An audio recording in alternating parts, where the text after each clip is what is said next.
good? Brother? Yes,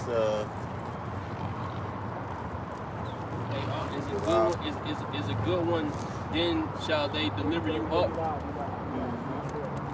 yes. That was good. Let me see what's up with this one. Oh, you could pin that just a little bit. Yeah, we in there. Let me get this.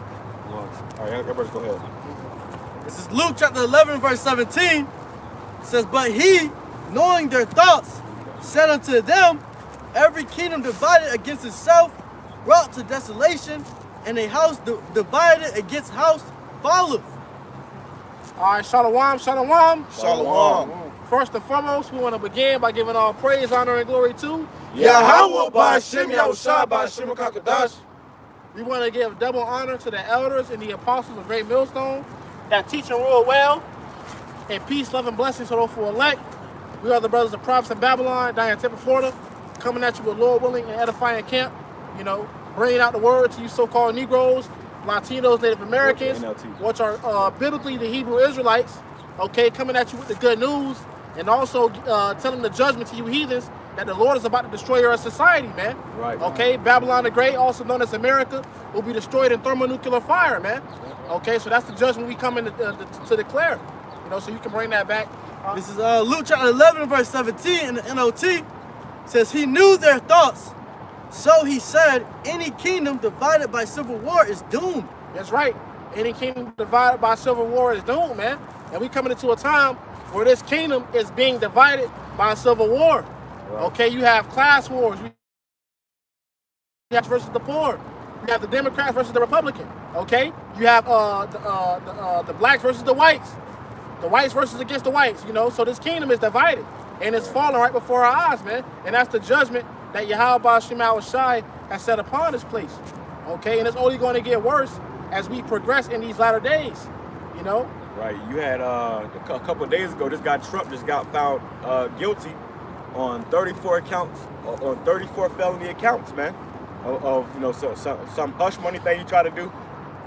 So this guy, who's running for president, who probably more than half of this country is depending on, he just became a convicted felon. The first president ever to become a convicted felon.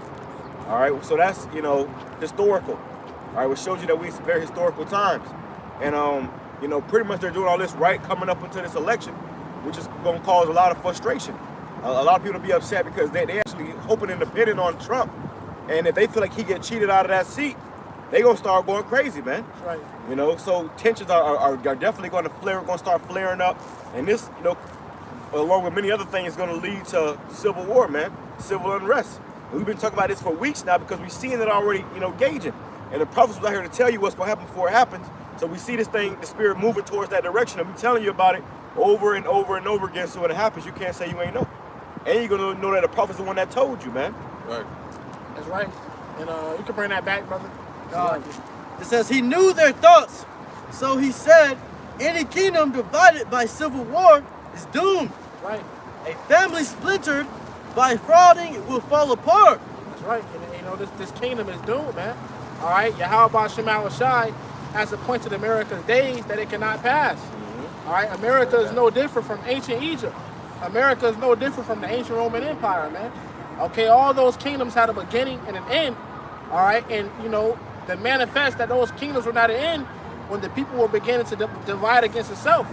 When you see the fall of Rome, Rome collapsed from the inside out, man.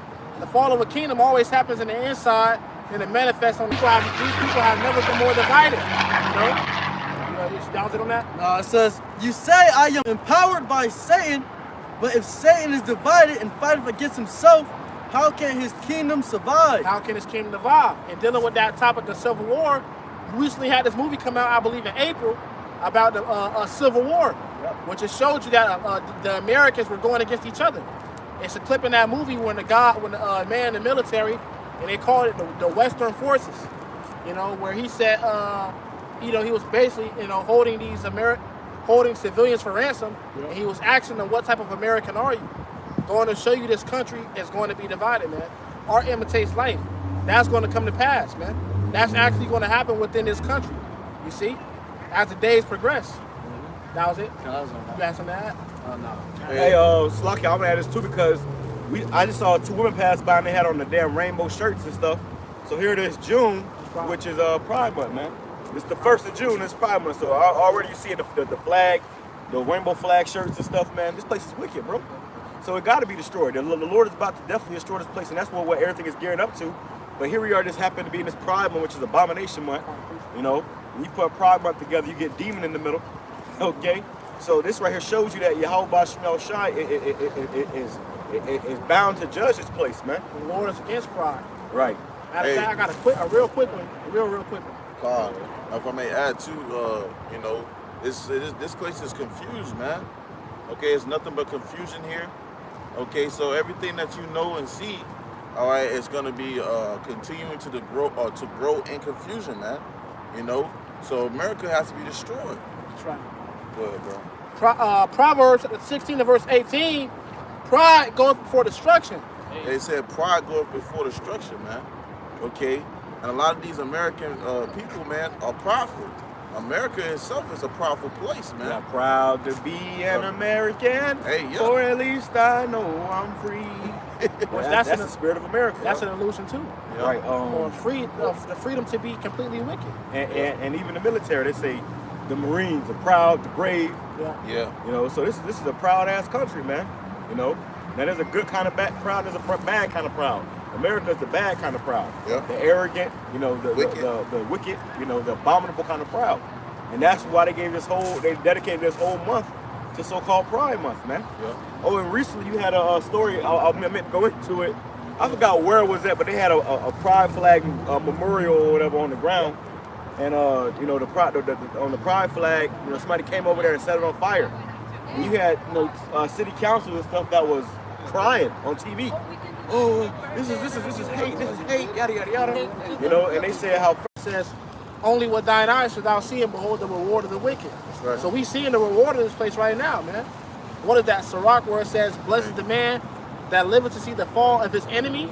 So we seeing the fall of this place right now, and everything that we seeing right now was declared from the beginning, which I have that. This is the book of Isaiah, chapter 46 and verse 9. Remember the former things of old, for I am Yahweh, and there is none else. I am Yahweh, and there is none like me. You know, so what makes the Most High through his only begotten Son Yahweh Shai is that he declared these things come to pass before they come to pass, man. Okay? He declares these things to happen before it happens. No other book, no other so-called God can do these things. I am Yahweh and there is none like me. Can the brother got it in NLT? Isaiah 46 verse 9 in NLT. It goes on to say, I think Lamar got it. It says, Isaiah 46 and verse 10, declaring the end from the beginning. And from ancient times, the things that are not yet done. You know, so the Lord said he declared the end from the beginning, man.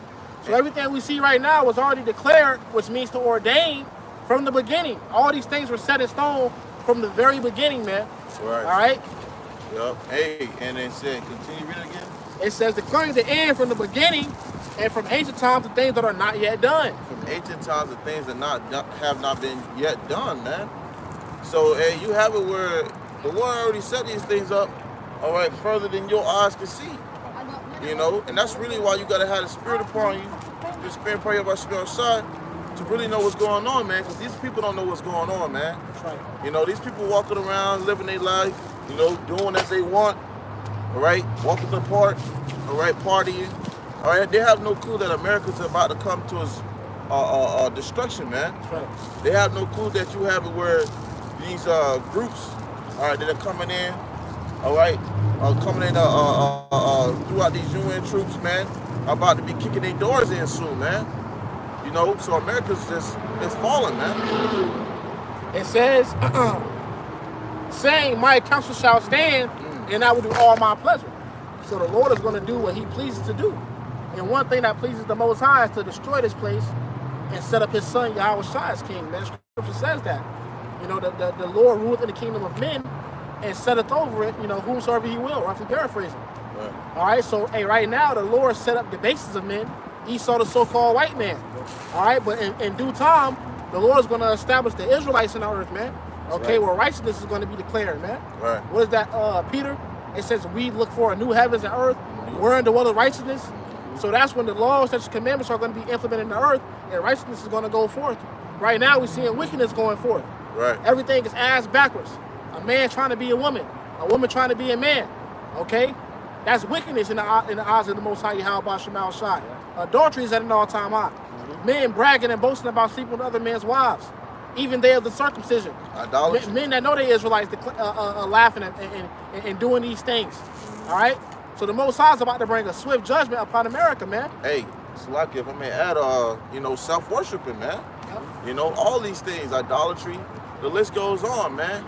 So, hey, the Lord's about to show this place what it needs. Okay, and that's to be cleansed. That's right. You With know, fire. with fire. You got that? Go ahead, Al. You got the NLT? I got it, yes. Go ahead, bring that out. This is Isaiah 46:9 in the NLT. It says, remember the things I have done in the past, for I alone am God. I am Yahweh, and there is none like me. That's right. Only I can tell you the future before it even happens. Woo! Say that again. Only I can tell you the future before it even happens. Only I can tell you the future before it even happens, man. What does the angel say? I am thy fellow brother and servant, and I have the testimony of Yahweh Shai, which is the spirit of prophecy. Which prophecy means to say before. So the Lord has given us that same testimony, and we're declaring to you things that's going to happen before it happens, man. All right, and America will be destroyed in thermonuclear fire, man, whether you believe it or not. All right, and the same fear of the Lord that drives us to come out here every week and puts his message onto you, it's going to soon be upon you people when you see these things come to pass, man. That's right. Okay, because the Most High is fair. He gives everybody a warning. All right, and it's up to you. Really, it's not up to you. But hey, whether you're going to take heed to that warning or not. Go ahead. Only I can tell you the future before it even happens. Everything I plan will come to pass. Will come to pass, man. All right? These things will come to pass. The Lord said he's going to destroy America. He's going to do it, man. The Lord said he was going to overthrow Egypt. That happened, right? Okay, so it's going to happen. It's going to come to pass, brothers. Go ahead. For I do whatever I wish. For I do whatever I wish. Okay? Though it tarry, wait for it. Because it will surely come. It will not tarry. All right? So though these things tend to, you know, hey, when you even look at the flood, and I don't want to ramble, Salakia, but even when you look at the flood, man, that took 100 plus years. 120 plus years it took for Noah to enter into that ark. So it seemed as if the prophecy were tarrying, but it came to pass, though. Right? It came to pass. So likewise for the thermonuclear fire. It may seem to tarry. And what the scripture says is, it's a set and date, time for everything, man. Where it's a season for, you know, for hate, and it's a season for, you know, for all these things, man. Happiness. You know, hey, it's a season for what nuclear missiles gonna drop, man. Shalom. So, hey, we're in the times where we're just seeing this place easily slide down a slippery slope, okay? And it's really because Yahweh Shai set it up that way, all right? Before they even knew it was going to happen, okay, the Lord already had it predicted to happen, man. Right. I got a precept. Go ahead. Yeah, you doing that, Mark? Yeah, I got it. there's one more. Go ahead.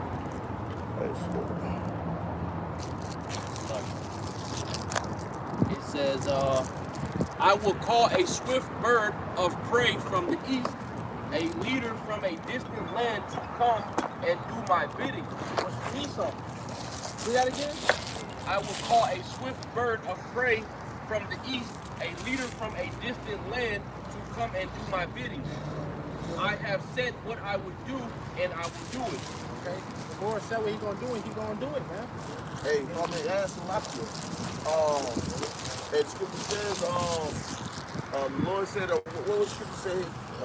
If a brother should stab it, or decline, you can send it that way. Because once say his word will not return to him void. You see? Hey, you know, also said I will have a, turn that back, the first part. You got it, too? I got you out.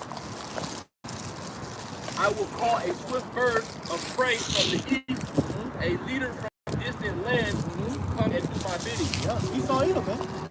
You know, and the Lord used Esau to definitely, man. You know, Esau do his bidding, man. Esau put you in that's what's going to happen in the time to come.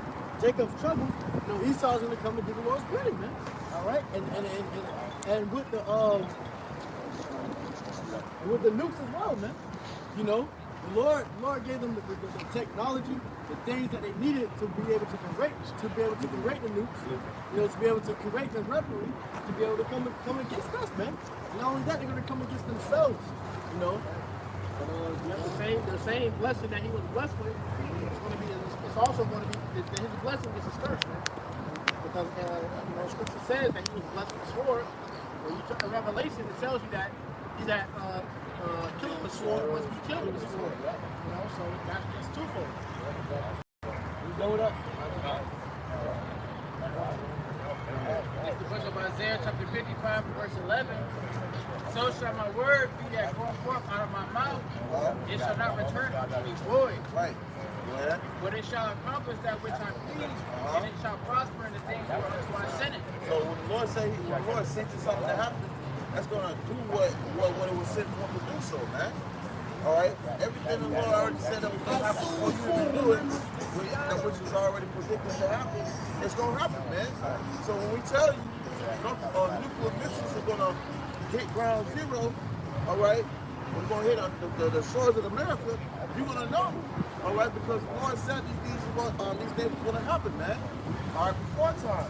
Amen. You know, we say, you know, our words have power in it, man. So how much more the Lord's words, man? The Lord says he's gonna do something, he's gonna do it, man.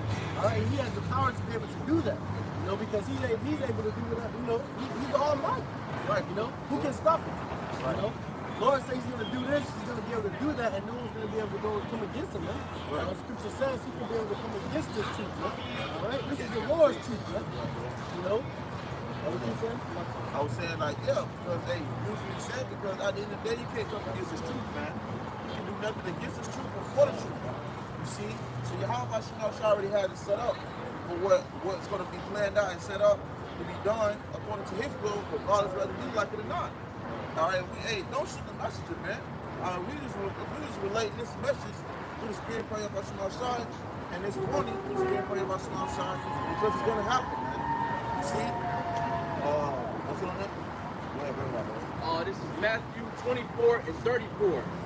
Verily I say unto you, this generation shall not pass till all these things be fulfilled. That's right. That same generation that was on the earth with Yahweh Shai is back today. So all these prophecies are going to come to pass. That's why the Lord said back then, it's wicked and adulterous generation.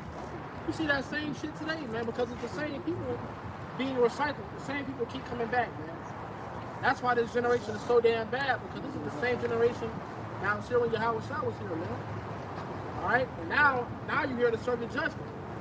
Go ahead, brother. Heaven and earth shall pass away, but my word shall not pass away. Yeah, that rulership left. Right? But his words is not going to pass away. It's gonna stand, man. All right, it's gonna be fulfilled. The words that the Lord spake is still. Yahweh Shai spoke of things that ain't even come to pass yet, man. So the words are still standing to this day. This is the second Ezra 15 and verse 18 says, for because of their pride, the city shall be troubled. Right, because of their pride, man. All right, pride. He was proud. It took pride to capture the so-called Native Americans and took their land and rape, rob, and murder them, knowing that the people of the Most High. All right? Christopher Columbus knew that the Israelites were in the North Americas, man. All right? He knew that, man. That's why he came over here with Hebrew interpreters. But it took pride for you to come against the people of the Lord. Right? You know, these Americans, they're proud to be an American, man. They're proud to be here, man. Proud to their pride, man. That's why this is, when it says, because of their pride, the city shall be destroyed, talk about America, man. All right? Because America is the most powerful country here, man. You know? So the Lord is going to destroy them for their pridefulness, man. You know, because God, where Esau in the scripture, it tells you, it says, you know, he's looking to be as God. It's like you're trying to call exit out, and then it might freeze. Just go like this. You know, if I may add too, you know, Esau is prideful because every time the Lord has brought to the Lord's name, Esau Esau went back and tried to build up the desolate cities, man. All right, everywhere where Esau was destroyed and he got ran out of, he tried to go and build back the cities, man. That's prideful. Okay, because the Lord's gonna keep taking you out of power. You're not supposed to be in power, devil. Lamar. You're not supposed to be ruling this world. Okay? That's right. Go ahead. It says, the houses shall be destroyed, and the men and men shall be afraid. The houses shall be destroyed, and men shall be afraid, man. You know? So when the Lord begins to send his judgment, men are going to be afraid. You know? They're going to be troubled. It says, a man shall have no pity upon his neighbor, but shall destroy their houses with the sword. So this is telling you right here, man, there's going to be civil unrest, man. You know, people are going to come against each other. People are going to be looting each other's houses. America is going to be at war with itself. You know, America, Babylon, as you know it now, you know, it's going to be a war with itself, man. And other these neighboring countries will see that, man. All right, and it's going to strike America while it's weak. Right, you know? Right, and that's what they said too. They said how I did a video. What was it yesterday about this guy? He was saying how these other countries are seeing this, and it's an opportunity. Yeah. You know, if you got an opponent and you got to fight this opponent and he's sick. You know, he got diarrhea. You know, this guy's going through it. Yeah. You know. Then right now he's weak, so that's the best time to strike. If you got an enemy and you see that he's weak, that's the best time to strike. And America has made enemies of all these other countries, so they finna strike.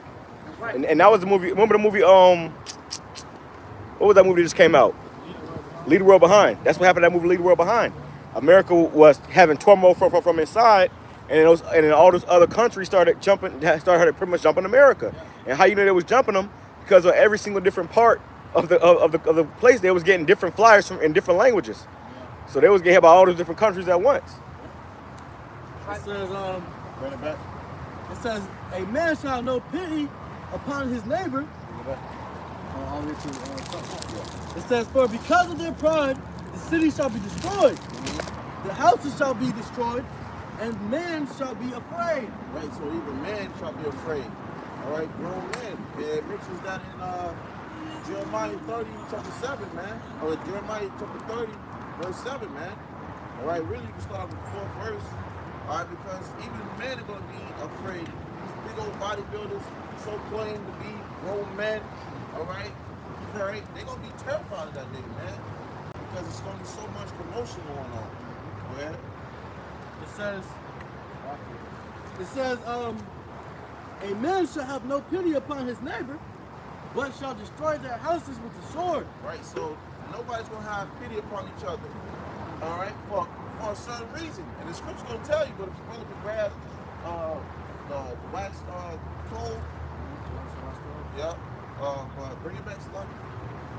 It says, a man shall have no pity upon his neighbor, but shall destroy their houses with the sword and spoil their goods because of the lack of bread and for great tribulation. So for the lack of bread and great tribulation, there will be these actions taking place, man.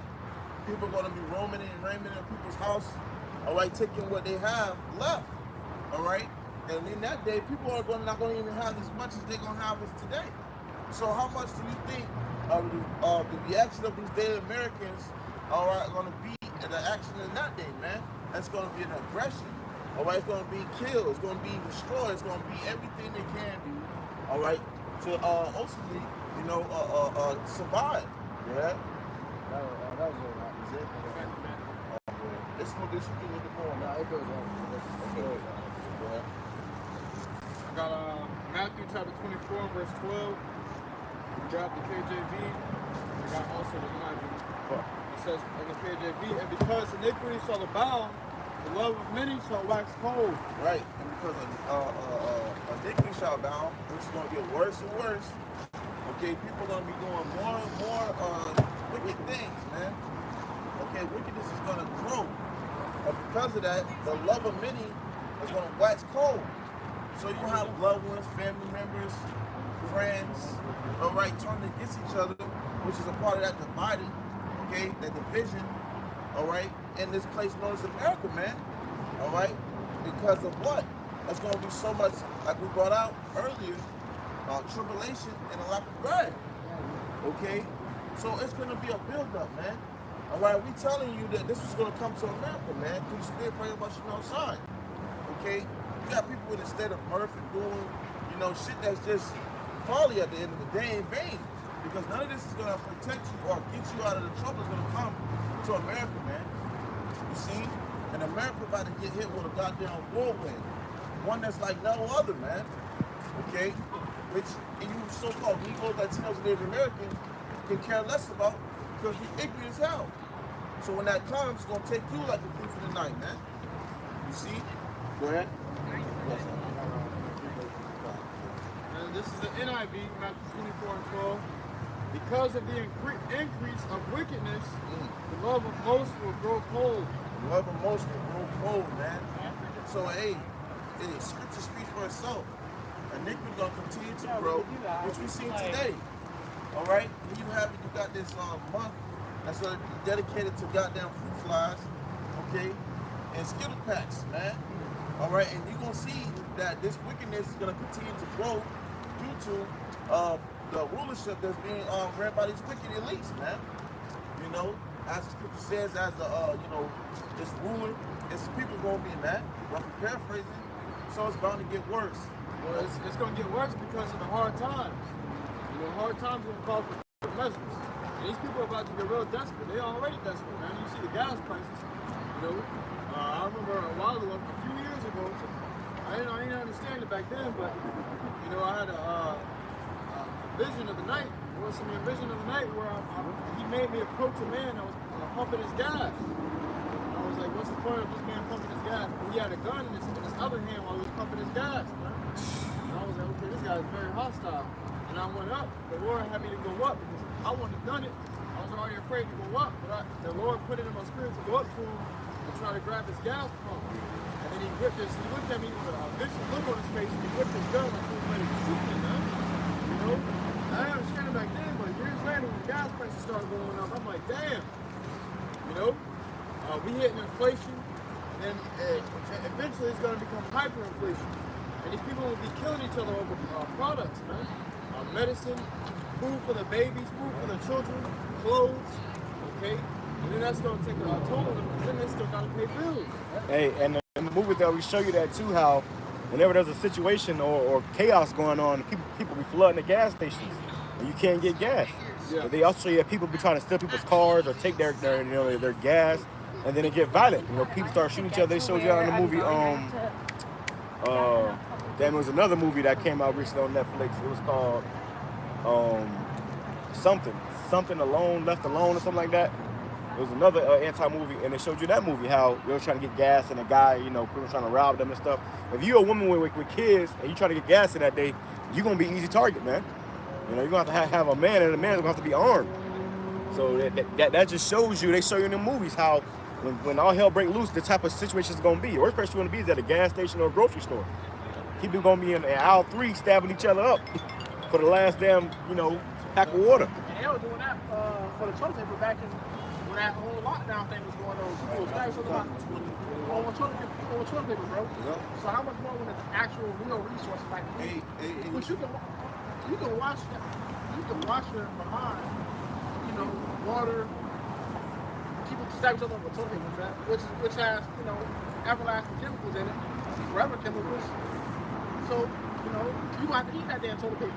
Hey, and it's great you said that because, hey, I witnessed during that time, all right, when people was panicking, okay, I remember me and the brother we were just chopping it up, and as we get ready to enter to the it was a Walmart, a Wally World, you had to motherfucker pull out a stretcher. You got blood all over the floor for tissue and for waters, man. That's the first thing that's going out. Hey, and waters, tissue. And they put a restriction on how much quality you could take from off the shelves. People only can either have 1 or 2. People were trying to buy bulks, man. Because America's people are consumers. So when they see something like a tragedy coming to this place, they're trying to stock up. Yeah, like a hurricane. Natural disaster. Yeah, they try to see the waters run out first during the Walmart. Yeah. They ain't never got no water.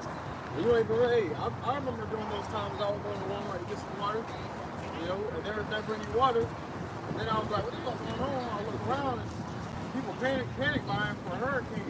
Hey, I'm like, damn, I didn't know a hurricane was coming. Like before you even before I even knew, the water was already gone. Right. So that goes to show you these people don't kill each other over water. Toilet paper, very fast. I remember doing 2020, you know, like the brother said, when you seen somebody testify somebody being pulled out of Walmart in a stretcher. Okay, but I was at McDonald's. I remember specifically being on the line to get some tissue for my ass, man. You know, some of their napkins, because it was a very high shortage on it. And there was a guy in front of me who had like an antenna on the back of his car, and he had toilet paper stacked up on the antenna. So he was stopping them up and people that really I needed wish it. there was. But in that day, that guy's supposed to be clean, man. You know, and it was bad enough for people to just go up to him, beat his ass, and take it off his car yet. You know, but it's gonna get to a point where, hey, you don't want to hide the goods that you have. You ain't gonna be able to come outside your house while people taking you and taking your fucking arm off of you. Well, the whole total thing, so you know what that showed is that these people they have a herd mentality, man. Yeah, They have a herd mentality. So no matter what, you know, if they see somebody else doing something, then they gonna just copy them. You know, they say, "Let's get paper toilet paper." They wouldn't come to it because they say, "Oh well, if I don't hurry up and get mine, then there ain't gonna be nothing left." Yeah. And then everybody gonna be around, you know, with toilet paper in the same aisle, you know, just because the first guy got toilet paper. You have it even now, especially down here in Florida, and it's like that in other states. But especially in Florida, you can have a weapon without having to have a license for it. Right. So the rent, every 3 out of 5 people 9 times out of 10 are gonna have a weapon, man. That's they aren't. That we're coming into. And the motherfucker ain't fighting no more. No. First thing they're gonna do is pull out and shoot your ass. And you have videos too of other women, even women that are armed too. So in that time, it's gonna be a bloodbath, man. Are you not gonna be able to just walk up on a random person and try to take their goods? All right. Trump, he said Trump, yeah. Trump got convicted. So, yeah. Look at the show. Why is our world divided? Wow. It's prophecy, brother. You say Trump. The world is divided through prophecy. Prophecy. More information on it? Oh, sir. The world is divided in prophecy, brother. America's going to go through it. Hey, man, you know, me and the brother was going into it yesterday, a few days ago, on a lesson, and it was telling you in the United Kingdom, they're coming out with a website called, quote-unquote, Preparing. You know, just telling you what to do when shit do hit the fan, and how not to stop panic buying. You know, they're trying to give you regulations and ways to go into the stores without just rushing in there, fighting over bags of fucking chips and shit. Right. You know, and they was telling you what to do, man. All right, and that just shows you that the whole world is preparing for this, but America, man. Right. You know? If I may add to that, These other countries are preparing their people. right, because that was over there in the UK, man, Britain. All right, because the Prime Minister, I believe his name is Oliver Dowden. Dowden, okay, he said he wanted to create a website, which he created a website for the people to go on and you know, have it set up to learn how not to panic buy. All right, because when those times come, all right, they said that it was gonna be for situations for like you know, another thing that popped out to me. He said another image, man. Okay, for another image, and in the midst of that, he was saying other what is it, atrocities. The water, brothers. Which he said that prepare for, because these are the things that will come. He said power shortages, Which all these things have happened over here, I mean, to a certain degree. You see? So over there, they're getting prepared, but over here, people are doing what? Walking the park, riding the bikes, smoking and chilling. And they own the world. And they own the world. They don't care, man. They don't see what's going on, man. They're thinking about themselves. So when it comes down to the come down, they're not gonna be. And it's gonna come down. Yeah, it's gonna come down. They gotta prepare. And look, thinking about people getting physically, you know, going into the, you know, go getting food from the stores and stuff, and doomsday preppers. That's only gonna happen to a certain degree. You see, because eventually you're gonna have people who are gonna enter your house to take those things. Right? So you're really just doing it for no reason. Well, this devil say he warning you of what the enemy is about to do to his country. No, man, it's not common, man. You know, if any country's gonna attack, they know it's gonna start war. You know, and this country ain't gonna send no AMP alone. You know, they're gonna send something that's gonna make America not able to retaliate. So they're not gonna send something to provoke a response, because it may be the last response. We had an Iranian president that just got shot down from the helicopter. You know, they know that has something to do with America. Right. So that's the president, man. So that's an act of war. And you just killed the king. Really, a president is a king. Yeah. So you just killed the king of that country. You know. Yeah. Which is an act of war. That's an act of war. So we know nothing. And ultimately, we saying all these things. Who got the sign? Well, because look, everything is good right now. These nations are building a case against America, man. So when it comes down to the come down, they all gonna turn against America. Because if they said they had Iran and Russia was investigating that situation of the Iranian president supposedly getting killed. They investigate that situation. If they come back that it was America and Israel, that's what's gonna lead to the nation turning against America. But right now they already upset because America's doing genocide over there, really. They doing absolute wickedness over there, man. Yeah. And it's those small hats. So the least of them shall draw them out. They're gonna draw. They're gonna put America into this war, you know, and then these nations are gonna jump on America and Israel and destroy America and Israel. Hey, it's crazy because you said that, because really they just right now they really just playing it out, man. Because they really just watching and they really paying attention to how things are being moved. Okay, because America, it's got the hammer right now, man. You see, but eventually, once everybody comes to an agreement on certain similar things, that's all they need to start coming at this whore, man. Okay? Because hey, she just fucking with everybody. You know? At this point, somebody get ready to imply ass up. Russia's gonna be the one to do it. Book of 2nd Ezra, chapter 5, and verse 1 in GNT, it says, "But these are the signs. The time will come when all people on earth will be in the grip of great confusion." Right, the grip of great confusion. She's going to how America is in power right now. Yeah? Okay, which America is the country that's pumping out that confusion. And the scriptures call it Babylon, which in the Hebrews would call, which means confusion. So everybody's in the grip of confusion right now because Babylon has a grip on the earth. That's why scripture says that the nations have drunk of the wine of her fornication. All of these nations are drinking after the ways of America. All right, and they're going to come to realize, like, hold on, man, our ways are better. Our ways were better than the Lord's ways. Okay? You look at these women, even when they come over here, you got Chinese women trying to twerk. You got the Arab woman twerking now. They twerking in her jobs, you know? Her jobs on, man. They got the head covered, and she's still twerking. Hey, all these nations are pissed. All right? And we are coming to understand, hey, really, man, really, we the superheroes of this movie, man. Through the spirit, you know. Started with the elders and the Apostle Great Millstone. Started with the Apostle of the Great Millstone. Really be elect, you know. More would we be at that number, man. All right? We are those men.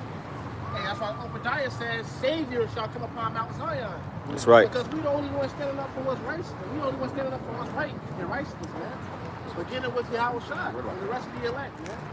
Yeah, that's why the scriptures say, I will give them fame and praise in all the places they have changed. All y'all take a step this way. Because Israel gonna know that these guys, these elect men that are on the status that they're on, they're gonna know that they're on that status because the world before them, they were fighting for it. Well, everybody was just bullshit. You know, that's why I said these are they that stood so stiffly for the name of Yahweh Shem Shai. That doesn't just mean you saying the name of the Lord is Yahweh Shem Shai. When you stand stiffly for something, that means you're representing something. You know, you're holding yourself to a certain standard based off of the person you're representing, man. Hey, well, if you stand stiffly, you stand still. You know, you unmoved. You know, a lot of shit that, hey, you know, ain't gonna move because we're gonna be standing still, man. That was going to pray that how much Lord, what we do not like, man. You know, keep that you know, that skills within us, man. You know, because at the end of the day, this stuff's going down, man. It says the way of truth will be hidden. The way of truth won't be hidden. Promise, man. We're coming to a time where they're about to shut down all these social media platforms. They're already about to take TikTok down. The bill was passed. All right? Eventually, that's going to be every social media platform that they're going to take down, man.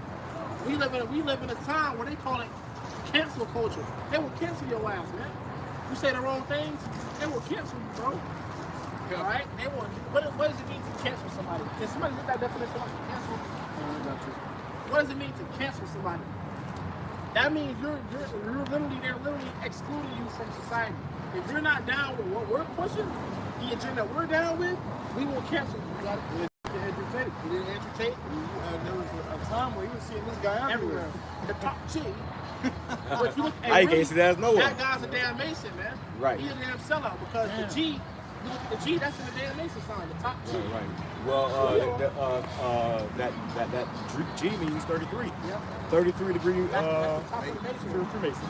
Yeah, Which they tell you that's the top, but it's really like it goes up to 36, I believe. Yeah. But only Edomites can get into those degrees.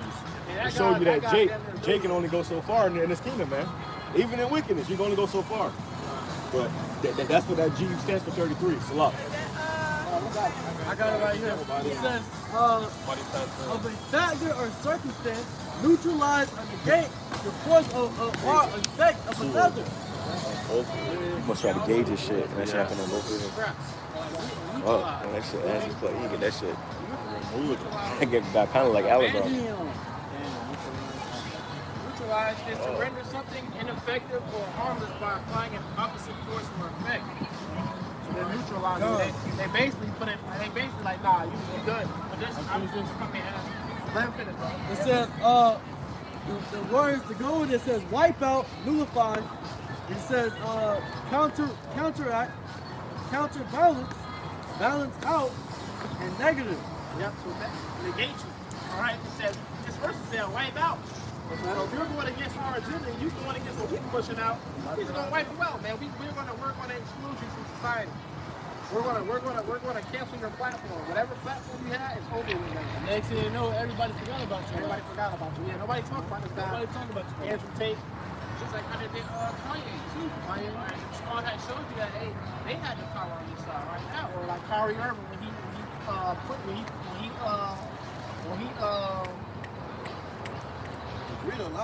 he posted that book on his Instagram from Hebrews to Negroes. He didn't even speak on it. He just said from Hebrews to Negroes. He posted on his account. They said, look, man, we try to get this nigga out the NBA, bro. He had to apologize. He had to do all the extra shit. And because you cannot speak. That's you know what power, man. You can't speak it. You can't assert. Matter of fact, You can't even point your own people in the right direction. You know what's crazy? Y'all remember the Island Boys, man? Yeah. I was all about their ass, man. I just thought about it all out of nowhere. You know, they get them niggas out just like that. Well, you forget they exist, man. niggas doing sick shit. Hey, but they sold their behind before they can get canceled. So I'm just humiliating themselves. And also, it tells you in the book of Maccabees, not to ramble, it says King Antiochus wrote to his whole kingdom that all should be one people. And if anyone was not consenting to the religion of the king, they should be put to death. And also it said it was not lawful for a man at that time to declare himself a Jew. So if you declare yourself a Jew, they was putting you to death, man. You an Israelite? Yep. Off with his head. And that's the time we coming back into, man. So there was a point in time, hey, around 100 years ago, we were in America. We were put to death for reading. Because they didn't want you to read the scriptures, man.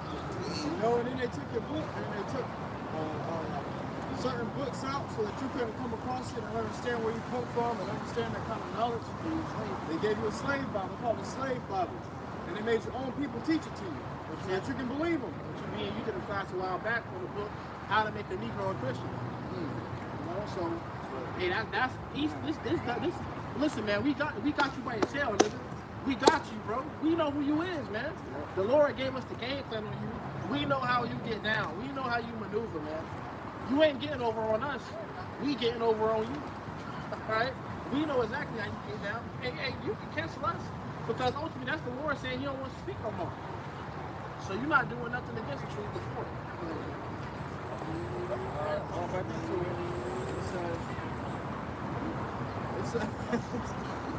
It says the way of truth will be hidden and no faith will be left in the land. The way of truth shall be hidden, man. That's the time we coming into, bro. Though it's scary, it's exciting too. It's awesome. As much as it's like, damn, man, as much as you think in the back of your mind, like, damn, I wonder if I'm gonna the elect. I wonder if the Lord will have mercy upon me. I wonder. It's also that other side of your mind, like, damn, bro, it's the most exciting time ever, man. Right.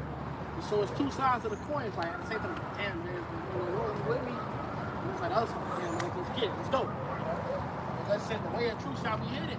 What does that mean? The Lord gonna put us up. Beginning with the apostles and the great ministers, the Lord gonna take brothers off the scene. Brothers ain't gonna be doing this every week, man. Brothers ain't gonna be able to video whatever you done, whatever you did, that's what you did, man. And every brother, Salaki, and every brother have their portion of what the Lord wants them to do. Some brothers may have not did as many videos as you, but that's what the Lord saw enough for that brother. You know? Yeah, just like the nature tells you. Nature teaches you there's a time to plant and a time to not plant. You know, a time where you can plant and receive great increase, and there's a time where you can plant and receive nothing.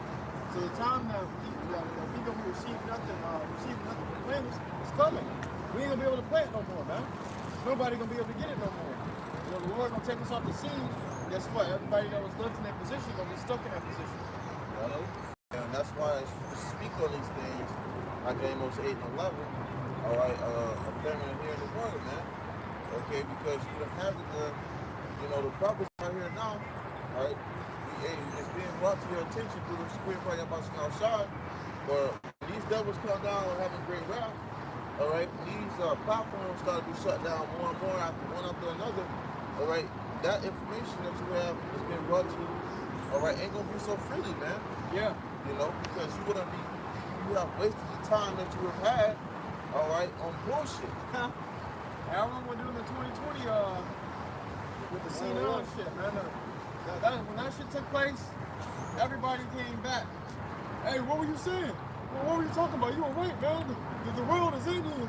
And guess what? It wasn't the end of the world at that time. Niggas got missing again. Yeah, they got missing again. And that's the Lord rocking you niggas right back to sleep. But what you gonna do when another crisis takes place? And it's the real crisis. You gonna try to touch those men again? Hey, it's spiritual. It's spiritual because people was doing that, was hitting you up, and then they'll ask for the truth. So you have certain people that didn't even ask him. The Lord has scared them up a little bit to make them ask. Yeah. So that when the time do come, you ain't got no excuse. Right. Nah, you know. You know. Hey, when death is imminent, when death is creeping around, and when death is on your shoulder, man. And that's the prelims. Niggas start asking questions, man. Niggas start trying to spin the block. Hey, man, what's going on, man? What the fuck is going on, man? Nah, nigga, you out, bro.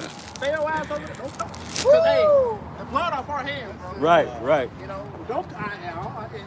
When no one got to knock on the flood, though. Right. I know we told you. Noah couldn't, as much as the flesh probably got him, say, yeah, nah, maybe I can. Nah, the Lord closed that door, man. Right. So Jake gonna come back, even Jake, that was amongst us and amongst you brothers out there, okay? That fell off. Went back into the world, okay? They don't try, hey, nah, bro. Because see, they already know these prophecies, man. Right, they know the prophecies. The fact you know these prophecies, Lord gave you this word, this understanding, and for you to just leave this truth or stop teaching. It never leaves you. Just think about the truth. It either changes you for the good or the bad. It never leaves you. Right.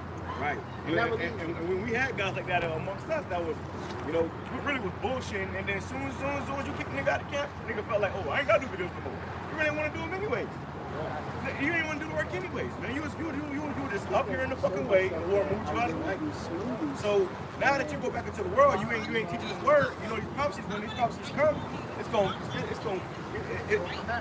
come all back, and it's gonna be everything that we said is gonna be clarified, man. That's why the Lord said, if any man draw back, my soul shall have no pleasure in him. You're not fit for the key. Somebody grab that. Somebody grab that real quick. I'm gonna take you down that path and have you forget that you were ever in it. And have you forget all the works you were doing for the Lord. Have you forget all the things that the Lord told you was coming. You should be so focused on your life when all shit and all hell break loose and the shit hit the fan. Then it comes back to you. Oh shit! I used to teach that this is gonna happen. And then you'll try to dig in those storage rooms that's empty now. Storage rooms where you can remember precepts back to back. You remember what the Lord said about this? Yep, the Lord's name. Yeah. Faith, hope, wisdom, knowledge, and understanding. Isaiah 33:6. They ain't gonna be there. You're gonna call upon the Lord, and the Lord ain't gonna answer you. That's right. You're like, Lord, I put in the work. The Lord said, well, you ain't finished the work. If I hire somebody to mow my yard and they do it halfway, nigga, I ain't paying you. You ain't getting paid. But I paid you to do the whole fucking yard, bro. Now I got a big old patch in my yard. I got a big old patch. And somebody else got to come Hey, aboard. you know, I was going to say that. You know, I'm going to hire somebody else to just do the work right. you're supposed to do. Right. And I'm going to get them the reward, you know? And the niggas might look like them, too. They might look just like the nigga that left. And the Lord grab him and have him finish the work. Right. Which is funny, but it's deadly serious, too. You know? It says, would anybody grab one or whatever? I got it. Luke 9 and verse 62. And Yahweh said unto him, no man having put his hand to the plow and looking back. So to put your hand to the plow is to begin this work. Once you come in this thing, it's blood in, blood out. Ain't no getting out. Hey, it's the same thing these gangs be doing in the world, man. Say, you can't weed this, you getting killed. We coming for you. We gonna spin the block. That's the same thing, but the brothers ain't doing the spinning the block. It's the Lord spinning the block, man. He gonna run it back to you. He gonna run your tab up. He gonna bring you your receipt. And then you gonna remember, oh shit, I did do this, and that. That's my receipt. And you can't gainsay nor resist the Lord. You can't say, Lord, I was doing this and that. The Lord know what you were doing. He knew your heart. The Lord will say, I don't know you. Right. You know? Just like you ain't know me. You back into the world, you ain't know me. And because when you go back into the world, them demons know what you was doing before. It's like, damn, you know, you smoking weed. I thought you was in this. Like, nah, man, that wasn't for me, man. That wasn't for me.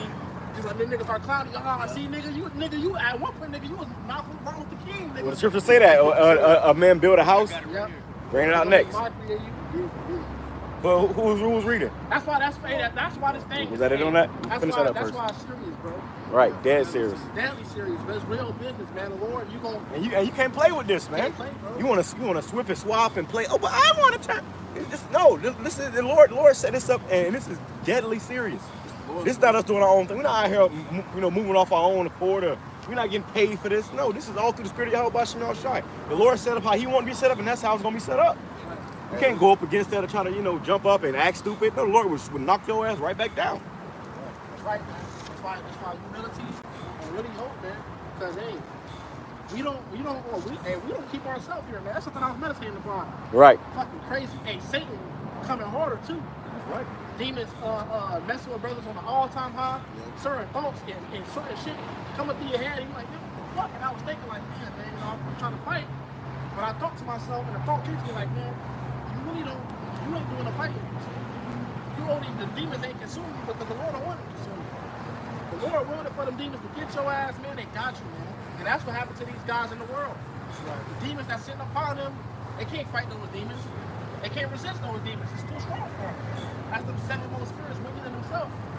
So whatever demons they had before they came to the truth, they came back and seven more was being convinced. So it could be 1,000 demons. Legion. These niggas in the world, they got something, they be in a game, they got something called an OG. Triple OG, whatever they want to call it. That's the man that they fear. You ever seen that movie ATL? Look up to admire. So they look up to, they admire. Because Jake really a sheep, man. Yeah. Looking for a shepherd. Yep. So that's supposed to be their shepherd that's leading them, the OG. Yep. You ever seen the movie ATL? The one nigga Ant came out with the chocolate milk. And the dude he owed money to pulled up on him. He said, it's been a while, boy, I tell you, boy, where you been at? Hey, he spilled the chocolate milk, man. He was scared shitless, man. But if it's this much for a man on earth, how much more the man that created all men on earth, and the Father of spirits, the ultimate Jake. And guess what, man? The Lord wants his money, man. Yep. The talents is money, bro. What you gonna say when the Lord say, where you been at? Right. That's the most scariest shit you could possibly do from the creator of the universe. Where you been? Oh, when Came the Lord up short. said that to Cain, he said, where's that brother Abel? Cain already knew what Abel was. The Lord already knew. Yep. The Lord already knew what Abel was. But he was telling him, hey, it's time to pay for what you did. Hey, remember in that movie ATL, when he came, he told Ed, he said, well, I told you my first meeting. He said, it's grown man business. Yeah, that's right, grown man business. Right, Hey, it's grown man business. And you can feel the fear through the TV screen, bro. You was scared for his ass. Yeah, right. But imagine when the Lord come back, we're gonna be scared for you niggas, because the Lord about to turn this shit up. And we hoping that we get delivered. That's why we out here in the hot ass sun, Because we hoping the Lord deliver us. But so we burn now, so we don't have to burn. Right. Well, there's a precept, actually, a scripture that says, be not afraid when you see the judgment that's coming upon the wicked. Because they're going to be getting judged so damn bad, you're going to be like, oh, shit, the Lord gonna Hey, kill well, me Moses looking at them like getting drowned. They're like, oh, he felt bad for them. Right. He felt bad for him, but the Lord closed the damn doors on him, man. That's scary. Noah didn't do it. The Lord did that, man. So the Lord is closing the doors up on 2/3 of our people, and it's gonna look bad. You gonna fit even your own family members that rejected this word, your own friends that rejected this word. Hey, the Lord gonna judge their ass and destroy them, and you gonna be like, damn. That's gonna make you feel the Lord more. Right. Right. That's gonna make you like, oh shit. Right. And he gonna get close to bond the Lord because he just killed everybody that you know for all your life. Right. Well, the scripture say, remember Lot's wife. Right. That can go into a lot of things, man. But one thing in particular I want to use it for is because she was good to go. Sodom and Gomorrah was going to get destroyed. She was good to go. All she had to do was just follow the instructions and not look back. Right. And when she looked back, she was guilty by association. And she died with it. You know, because she couldn't let it go. It was made an example of that. Yep, made an example for the whole world. And all that scripture says is remember Lot's wife. Period. That's all you got to think about. You know, You can't look back. You can't look back. You look back, the Lord really angry with you, man. so if Noah, or Moses, or any of these great men they would just stop everything they're doing with the Lord and say, hey, leave these people alone. Judgment is for them. Go about your way. They would just stop and say, oh, no, I gotta help them. The Lord would have to do with them too, man. Because you're getting in the way of the Lord's judgment. So the Lord said, step aside, Moses about to shoot him in the road. That was dead ass serious, bro. You wasn't playing, bro. Craig said on Friday, you think he's playing? You the ones walk around here playing. You don't walk around here playing. He don't play about his money. And wait, first thing he said, what a suck. He said What he say? No, he said you heard he saying that other guy, right? That's how you know Jake. Because Smokey came after the Fort Scan and shit. He talking about. Well, he was trying to play it off. Hey, he seen Big Warren play it off. Hey, the brother said something. Because Craig was what? He was guilty by association. Right. He wasn't fucking with Big Warren. Right, but now he got to But pay because he was around him, he got paid for like, so Yeah, your homie. what? Hey, that's how the Lord is, bro. You don't even the Lord works. The Lord is for you and your family, bro. Right. Hey, remember that? Everything that pertains to you. Remember that guy in the time of Moses? Yeah. He was taking the jewelry and the stuff and the treasures, and he got rid of him. Not only him, but his family too. And his animals. Yeah, and his animals. Everything he had burned up. Hey, the Lord swallowed up a nigga on the earth, him and his wife and his children. Okay, his children probably didn't know what he had going on. The children was just simple, minding their own business. You know? They followed up too for the sins of their dad, man. Because they belong to that nigga. So the Lord took that man and all his possessions. The Lord can do that, bro. You took possession. It goes with the saying, no man having it. I'm going to start Luke 9 verse 62. And I'm going to start from 61 actually. And another also said, Lord, I will follow thee, but let me first go and bid them farewell, which are at home at my house. So Jacob was making excuses. Yep. So Jacob was making excuses saying, well, Lord, I'll follow you, but let me do this first. Let me do that first. Everything but serving the Lord. Like, bro, That's why the Lord was like, well, what did the Lord say after that? He said, well, he said it before that. He said it before that. He said it before that. Because you had the parable when the God said, bury my father first. Well, that wasn't a parable, that was real, but he said that first, and then the God said that. And then he said, and Yahweh said unto him, no man having his hand put to the plow and looking back and sit for the kingdom of heaven. So the Lord basically told him like that, forget your family. Right. Yeah, you got to. You got it now where, you know, niggas want to get it through the back door, man. You know, so they will wait. You know what I'm saying? They wait until they see shit hitting the fan. Then that's when they want answers. You know, you got the 5 foolish and the 5 wise, man. The foolish wanted the answers once they knew the Lord was coming back, man. Yeah, right? But before that, they wanted to go clubbing, partying, do whatever bullshit they was doing. But then, when they got the news that the Lord was on his way, that's when they wanted to inquire, man, what was going on. That's when they wanted answers. But the 5 wise said, no. You know what I'm saying? Get your own oil, man. Get your own oil. I did, you know, through the Lord, Lord, hey, but give me the oil, you know what I'm saying? I did this through the Lord, man. All right, now you gotta get on your own, man. Tend to that oil. Because you couldn't maintain your oil, you couldn't tend to your oil, and you lost it. Exactly. But the scriptures say, that was the scripture. This will come back to me. I got a quick one. Nobody got nothing. Oh, what Lamar got? You got that build upon the house, right? We got, came back to y'all praises. The Lord said, what? A wicked and adulterous generation seeketh after a sign. That they may add sin upon sin. So then they was misusing the prophets. That's why the Lord said, this generation shall not pass until all things be fulfilled. Because these people were misusing the prophets. They come up, they act like they're interested. Or pretend like they want to know. Oh, what's going to happen next? What do I do when this happens? What's going on when this happens? And they ask these questions because they want to keep living in wickedness. They don't even know. Hey,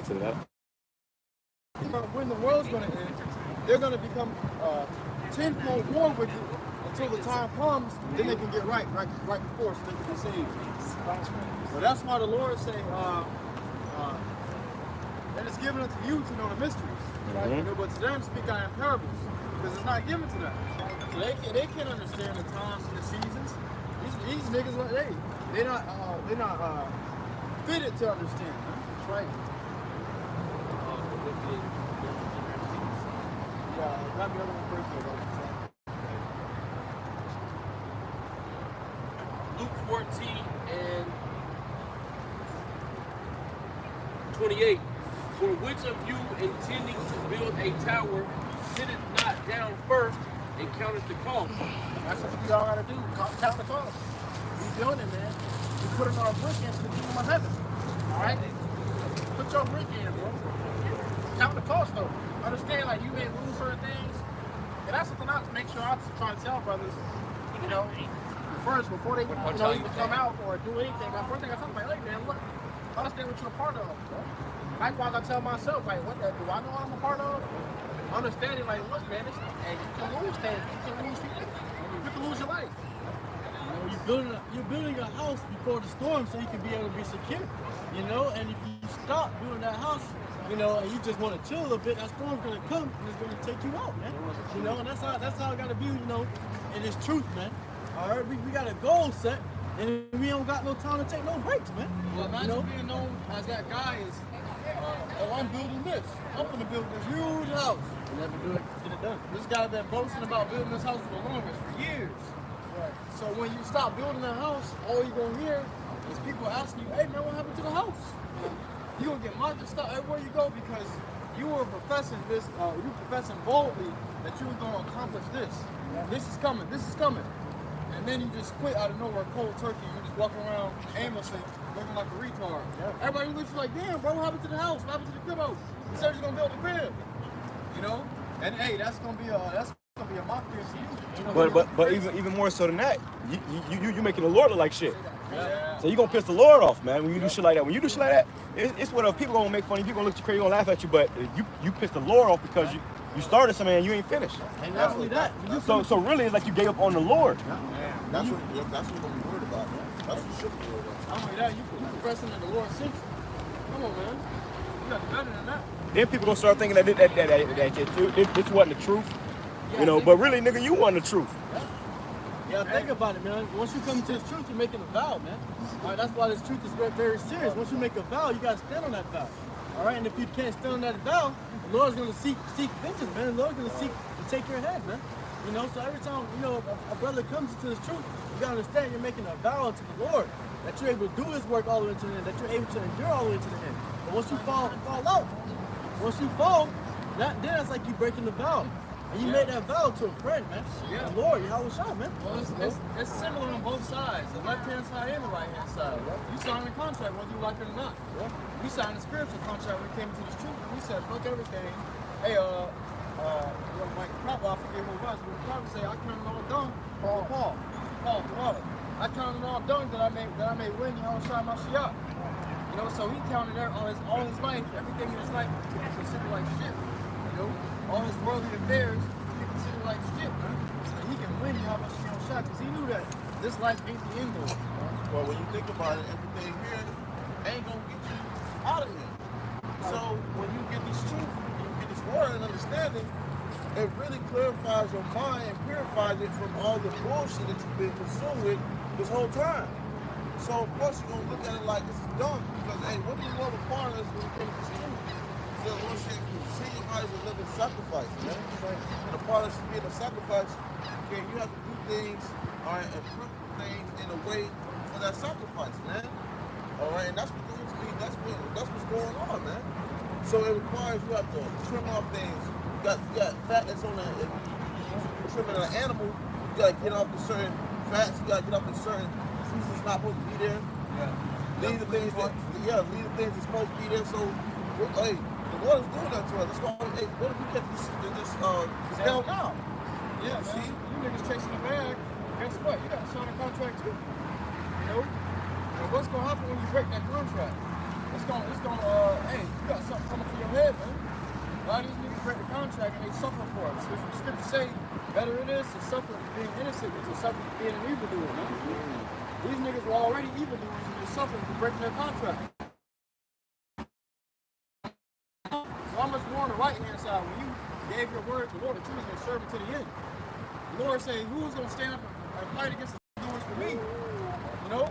You was one of those that said, I got it. You got down here and you fucking folded, man. You was distracted by the ass chicks, the money, the fast cars, the nice shoes and clothes, the notoriety and fame. You got down here and the world ate you, man. The world swallowed you up. And come to find out you was a part of it the whole time. Now you gotta burn with it. Hey. Go talk, George. You got it. No. And counteth the cost whether he have sufficient to finish it. Yep, so you have enough to finish. And the scary thing about it is the Lord decides who finish. The Lord decides who starts. Some people are brought in to put the Lord to judge and work another person. That's reality, bro. And reality is bliss. All right, that's why we give thanks to the Lord every day that we even got this truth. I was considering it yesterday at work. I was like, damn, man, we really don't know his way. You know, we really can't control what we do. I say, if I go and do this, it's because the Lord called me to do it. But if I go and do this on the contrary, it's because the Lord still told me to do it. So, hey, wherever you go, the Lord directing your footsteps. So be gracious and grateful to the Lord every day. And you had, the prophet Daniel. He was thanking the Lord twice a day, you know, opening up his window and giving praise and thanks to the Lord 3 times out of the day because he knew that the Lord guided him on the path that he on. And the Lord had mercy upon him. The Lord say when you do spiritual power, you're able to pick up a fucking car with your mind and throw it in an army, cause it to explode and escape. Don't give all praise because you got power. Yeah. Because, hey, you see, man, hey, ain't no way around it, man. It says that a man's going is of the Lord. So wherever you go, whatever you're doing, it's all through mercy. How about you know? And all that going back in time, and they still ready to stand over. It's still happening. But that's what he said. He said, in all of this, word of lead you, not to me. So he said, I am inevitable. The Lord is the same. The Lord, you can't escape it. Where you gonna go? Well, the Lord read it out to happen in this case. The Lord created a high places. Hey, Jonah tried to hide from the Lord. Jonah tried to hide from the Lord. What happened to him? You know? What happened to Jonah? He tried to hide from the Lord. What's y'all got?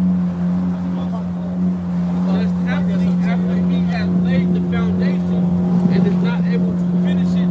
All that behold it began to mock him, saying, "This man began to build and was not able to finish."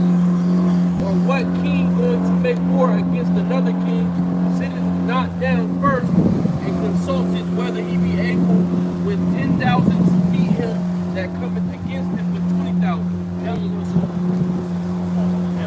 So a king will wait for the Lord because he's not going to sit down and plan to make sure he has enough men, enough resources. You know, he's going to consider the cost of the casualties, man, to know if he's able to go to war. Same thing with the truth. All right, you have to consider every single thing, man. Consider yourself. Hey, brothers, we all agree that we have an elected vote. Hey, but it's going to be brothers. Wait till one of them come on. You got to consider that. All right, you gotta weigh the pros and cons and consider, hey, can I do this until I die?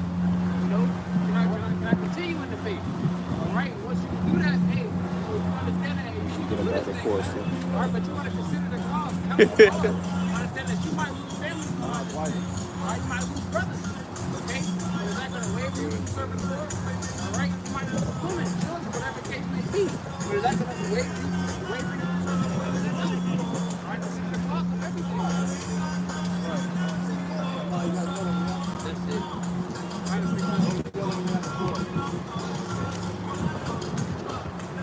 This is Matthew 16 and 4. A wicked and adulterous generation seeketh after a sign, and there shall no sign be given unto it. But the sign.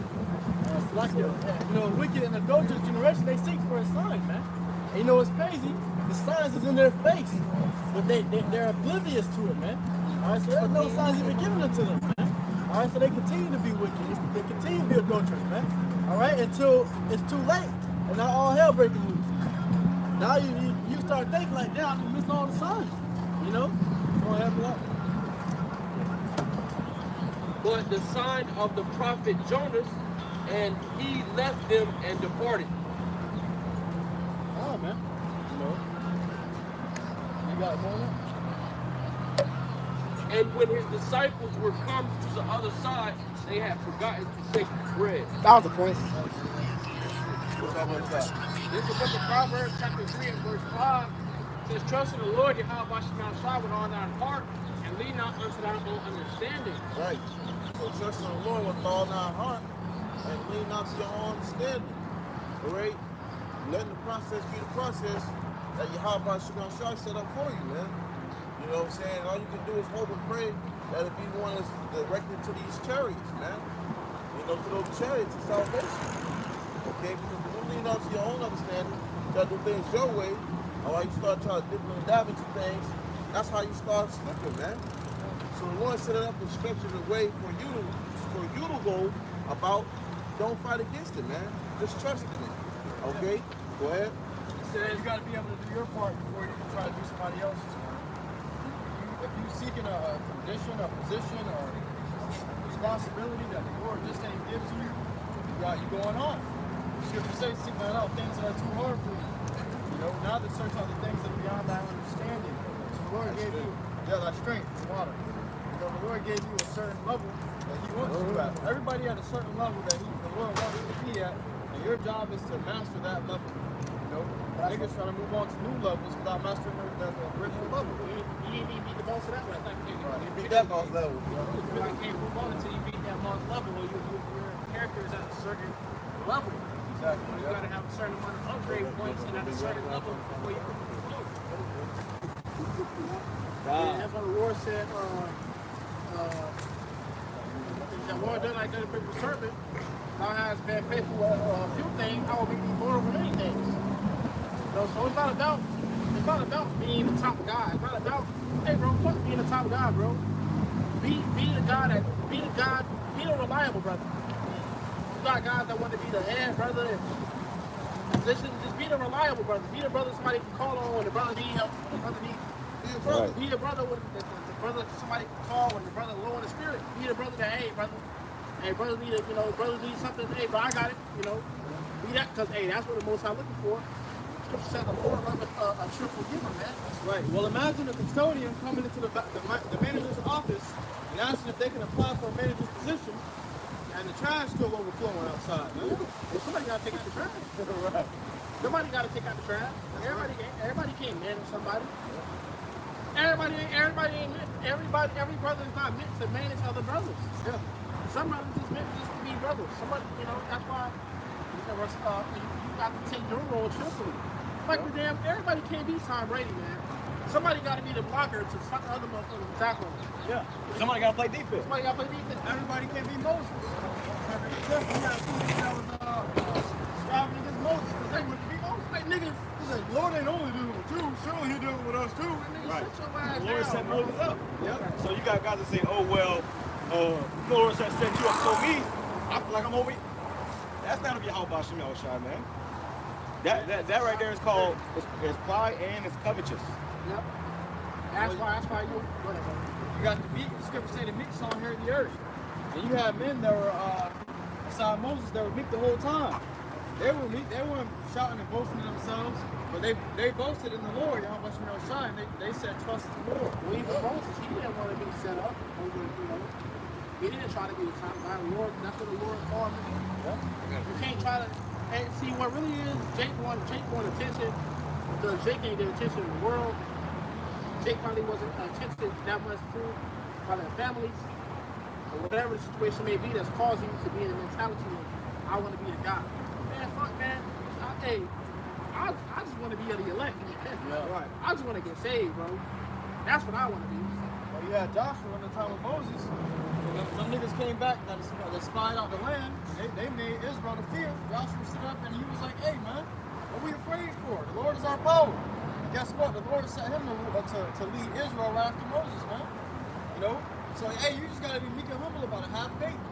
You know, go your way and do what you're told to do. And the Lord going to put you up in due time, man, on a position that you are deserved of, man. Like Scripture says,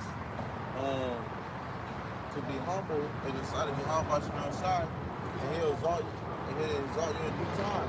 Likewise, the Scripture tells you in Proverbs, where it says, before honor is humility. So you got to be in a humble state, all right, in the spirit of humility, all right, before you can receive that honor, before you can receive that exhortation, man, before you can be lifted up through the spirit, pray about Shai. Okay, everyone has to go through that position, man. Everyone has to go through that walk of being humble, man, in a state of humility. Well, Yahweh was a perfect example. He was humiliated in the eyes of men. You know? Yep. And guess what? When he was humiliated, he was beaten, he was striped, he was touched, he put out his beard. When he was dehydrated, they poured vinegar down his throat. You know? So the Lord took on these things as being humiliated in the eyes of men, but the Lord said it pleased him. And that was the chief angel. Yep. You know, the thing about Yahweh Shai, he was always Yahweh Shai. He always had that stature in the heavens. You know, so for him to come down here and suffer that, man, that's like, why can't we come in, man? Fuck our egos. And sometimes we get the ego deal. Yeah. We all men, you know, we all have an ego, but who's gonna take the lower route? Who's gonna be humble? Because you a man, you know, we grown ass men. You don't want another grown ass man telling you what to do. You don't want another grown man to say, hey, don't do this, cussing you out, and you gotta damn, man, you know, let me actually consider. Right? Nobody can lay it to the Lord's charge. Hey, Right. Lord, you ain't been down here to experience what we experienced. You just watched us go through it. Because he came down here. The Scripture said he came down here in the likeness of men. He showed you that he went through what you thought. In the same flesh, And he was persecuted and hated by his own people. Same flesh. Same flesh, yep. You know? And he took on no reputation as Lord. And he took on a reputation as a man. And he was a slave, bro. Yeah. Because when he was alive, who did he have to give tribute to? Caesar. Who we gave tribute to? Caesar. You know, so Yahweh Shai was a slave too, man. Yep. So he went through what he went through, and the Scripture say that now he is set down at the right hand of power. Come on, man. So hey, all you gotta do is just go through the motion. The prophets aforetime taught us. They were for our examples. You know? And it has an element too, because even now in this day and age, in the present right now, Yahweh Shai is on the right hand side of the Heavenly Father, man. Yahweh Shai is already in the heavens. You know, he has what he was looking for, man. The Lord is just waiting to reign over the kingdom. Reign over earth, the kingdom of heaven. Alright, but our Lord, Yahweh Shai is already in that new seat. He's on the right hand side of the Heavenly Father. At the same time, it's when the Lord was on the earth. From then until now, man, hey, some will say it's in the blink of an eye, but just it's how we look at that, man. It's how we have to keep the faith to keep pushing, man, because the kingdom of heaven is nigh, brother. All right, and it's faster than it's nearer than we believe, man. And shit, the Lord's still waiting for the kingdom. He still ain't getting his glory yet. He been waiting, you know, waiting for that glory, waiting for the Messiah to sit him back. Go ahead, finish it up. It says, Proverbs 3 and 6, in all thy ways acknowledge him, and he shall direct thy path. All right, and that path when it's tonight, that there's steps. Right, the way your life is, man, the Lord will direct your steps. We acknowledge him in all thy ways, man. So our brothers always like to say, before you leave the house, or before you take it back to where you need to great, the Lord can direct you, he'll give you paths of safety, direct your paths to where you need to go.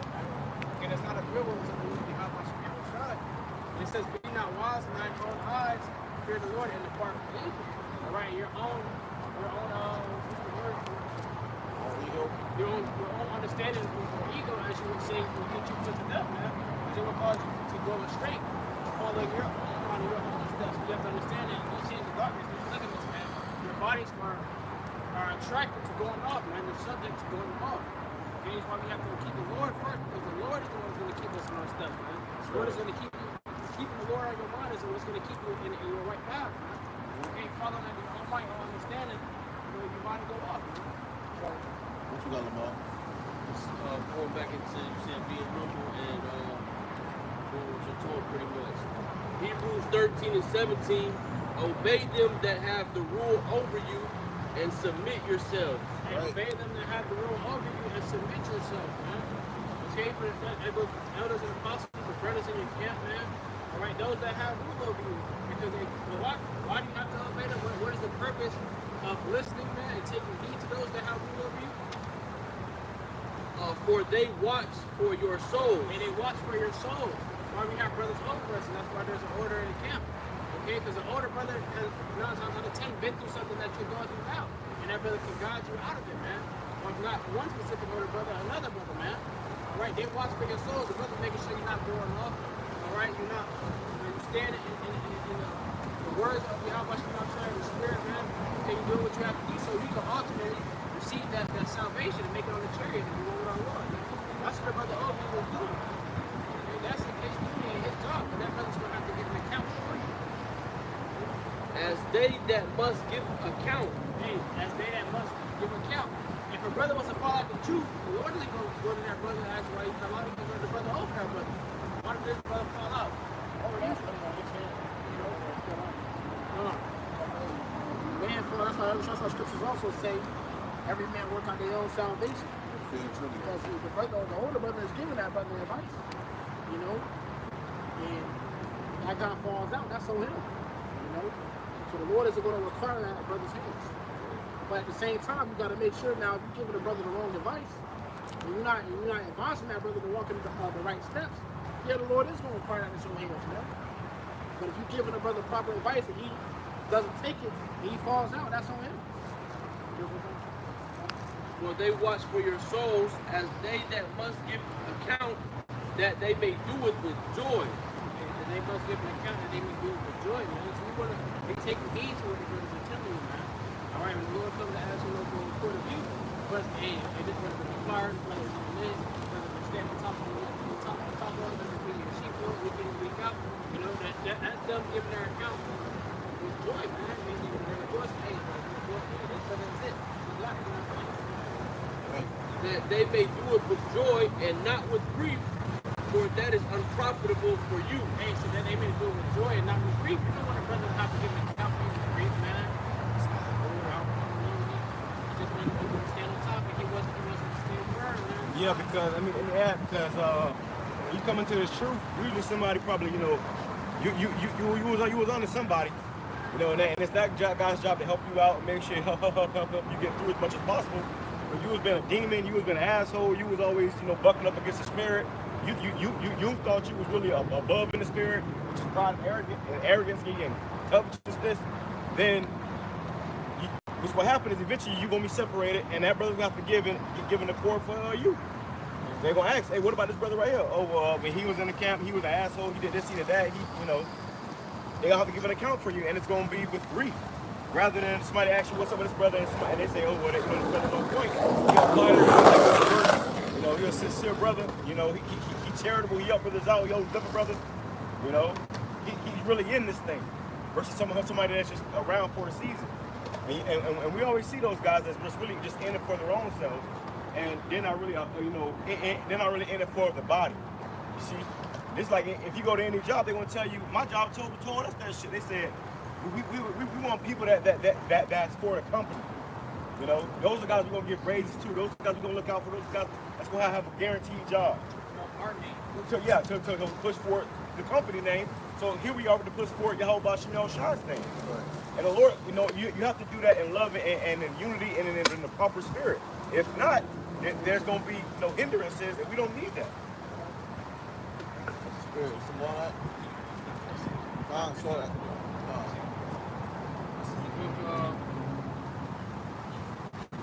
This is the book of Ecclesiastes, chapter 15, and verse 11. Say not thou, it is through the Lord that I fell away. Thou oughtest not to do the things that he hateth. Say not thou, he hath caused me to err, for he hath no need of the sinful man. The Lord hateth all abominations, and they that fear Yahweh Shai love it not.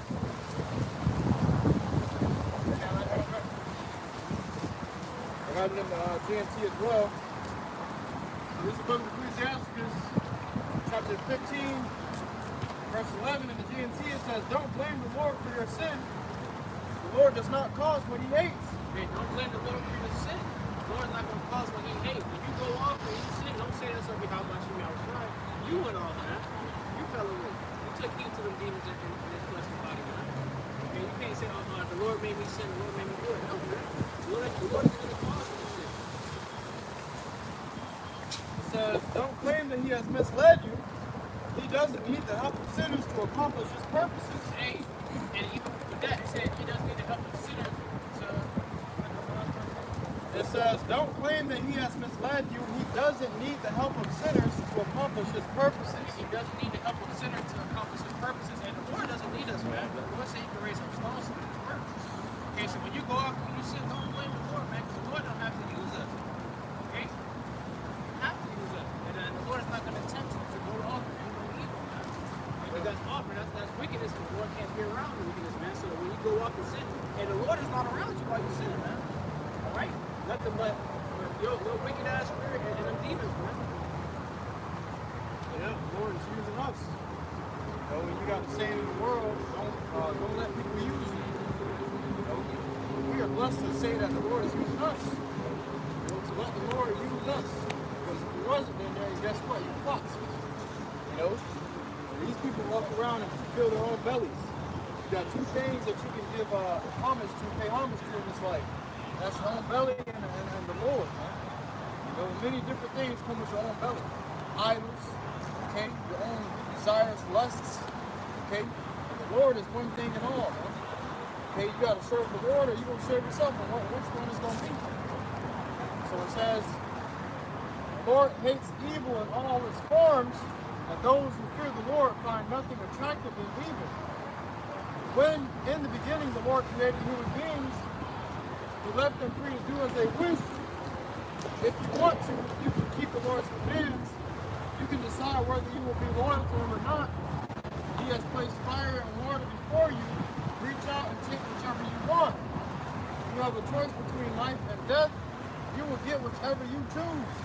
Right. It said that the Lord gave us free will, but there is no free will. You know? That's why Scripture says creature was made subject to vanity. You know, so it's subject to hope in Yahweh Shai. Being in these fleshly bodies, that's the purpose of Yahweh Shai, man. You know, we in this flesh, we don't go off. Alright, but the purpose of it is to cleave unto the Lord more, not to come from further away from him. Go off, understand like, damn, when you go off, I'm like, damn, man, I feel like, damn, bro. I need a savior. I need somebody to save me from this vile body. That's where Yahweh Shai comes in at, man. That's where his prophesied as well. Matthew, the first chapter, it says, she shall bring forth the son, that shall call his name Yahweh Shai, for he shall save the people from their sins. You know, deliver. So that's what we're trying to get delivered from our spirit. Drop down to verse 20. He has never commanded anyone to be wicked or given anyone permission to sin. No man has given it. The Lord hasn't commanded us to be wicked. We were created to be righteous, but we went off. We fell away. And now we're coming back. But one thing that we understand that we're subject to wicked, right? Hey, I had a scripture to lock you. I want to grab right quick. Back you brothers up by, saying that you was tempted to this and tempted to that. This is the book of James, chapter 1. Start verse 13 says, let no man say when he is tempted, I am tempted of Yahweh Shai, for Yahweh Shai cannot be tempted with evil, neither tempteth he any man. Hey, so like people said, let no man say when he is tempted, he is tempted of Yahweh Shai. says, verse 15, and when lust have conceived, bringeth forth sin, and sin, when it is finished, bringeth forth death. Right. It's kind of like that analogy, man. All right, when that lust was born, you felt that burning lust inside of you, man, to go and do whatever you wanted to do. Hey, that ain't bringing forth sin. All right, because you're not following the Lord, you're following after how you feel, your gut feeling, that lust. Oh, I want to do this, I feel this way. Okay, and that's going to bring forth that sin. And what happens after you sin and you go off? Hey, some sins are punishable on death. After you go off and you sin, then comes death. That's the reward for being drawn away by that lust, for being enticed to that. Okay, so Lord, to do that, you did that of your own equal lust, your own spirit, your own pride. Okay, that's what caused you to go off, man. You weren't following the ways of getting out by somebody's pride. That was of your own doing, so you can't blame the Lord for that, man. Hey, well, subs. You got any questions for us? Nah, I'm just trying to read. Break it down to him. Well, you know about the Hebrew Israelite? What's that name? Nah, I'm from Haiti, man. Okay, well, come up. This is the book of, not book of, go ahead, bro, what you saying? Oh, okay, what you said? I'm just reading, brothers. Okay, so, when you said, according to the seed of your father, you say you're from Haiti, right? Okay. So on the side, you got the 12 tribes, right? And it goes to Levi, which is, what they would call you. The Haitians in Haiti. Yeah. So there's 12 tribes right here. We go into Haiti. You have it where this is what the so-called white man call you. All right, and this is what the world calls you. Okay, Levi. All right. So we're going to grab a couple scriptures for you to educate you a little bit on today. So who are we? Israelites. Okay, the Israelites, so-called New World, like the American. All right, when you look on this tribe right here, and it explains it. Okay, which is Judah, Benjamin, Levi, which is where you from. Okay, which is so-called white man call you, which is Haitians. Okay, which is the byword to put upon us. Okay, but this is what the Lord calls us, Levi. All right. Well, for your forefather, Abraham, Isaac, and Jacob. All right, Your God shows the people. The Israelites are God shows the people. Because you were taught that God loves everybody, right? I'm a voodoo practitioner. I'm a voodoo guy. You a what? Voodoo guy? Yeah. All right, y'all go into that. Come on. We need one teacher. The rest of the grab precepts. Come on. So let's book of Deuteronomy chapter 7, verse 6. It says, "For thou art holy people unto the Lord thy power." Which means we are special people. The holy one until we're separate. All right, holy. All right, we're different from everybody else. Okay. Go ahead. It says, "The Lord thy power hath chosen thee to be a special people unto himself." Right, so we are special people unto Yahweh outside. All right, which is who everyone else calls today. All right, JC, Jesus Christ, and God, which is all that is going to be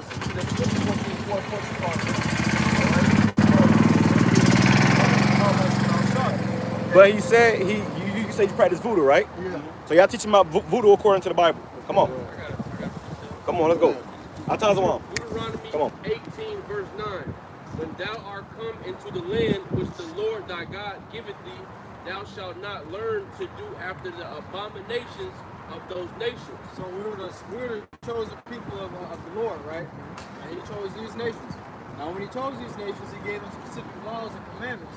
Anything in life is going to be guided by laws and commandments. That's what sets through.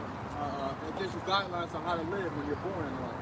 So the Lord gave us guidelines on how to live, but he gave us rules, statutes, and commandments on what to do and what not to do.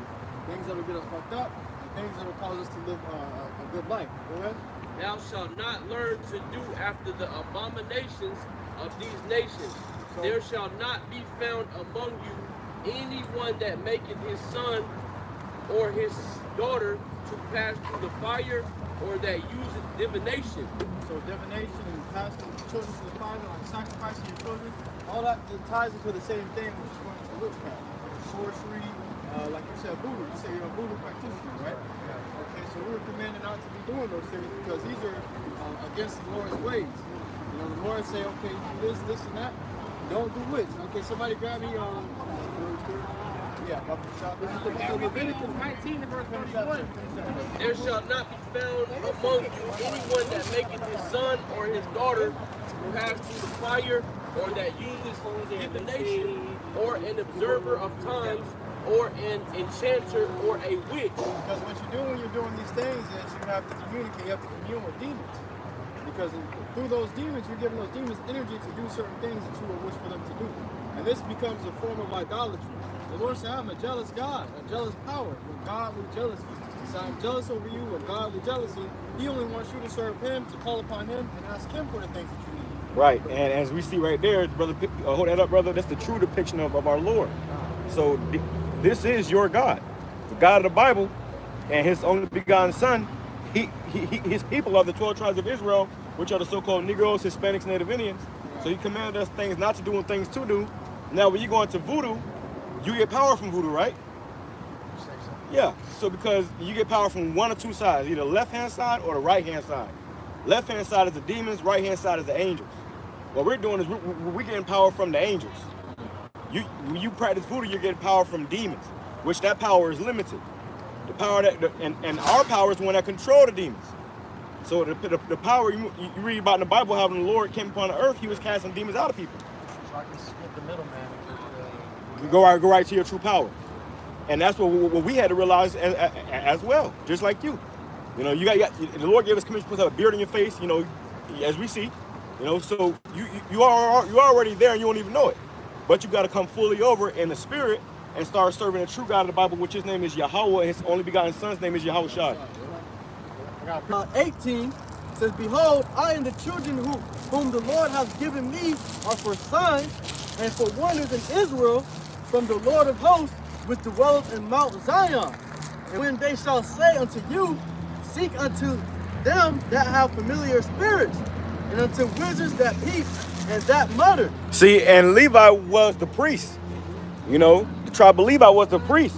So the fact that the tribe of the priest, you know, they're more heavy into that witchcraft over there. And that's witchcraft over there. And that's why you see the island of Haiti getting hit with earthquakes and hurricanes and another earthquake and back and forth with a hurricane. It's getting jacked up, man.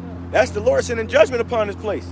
Yeah. So at the end of the day, man, that voodoo shit, that's witchcraft, and the Lord ain't with that.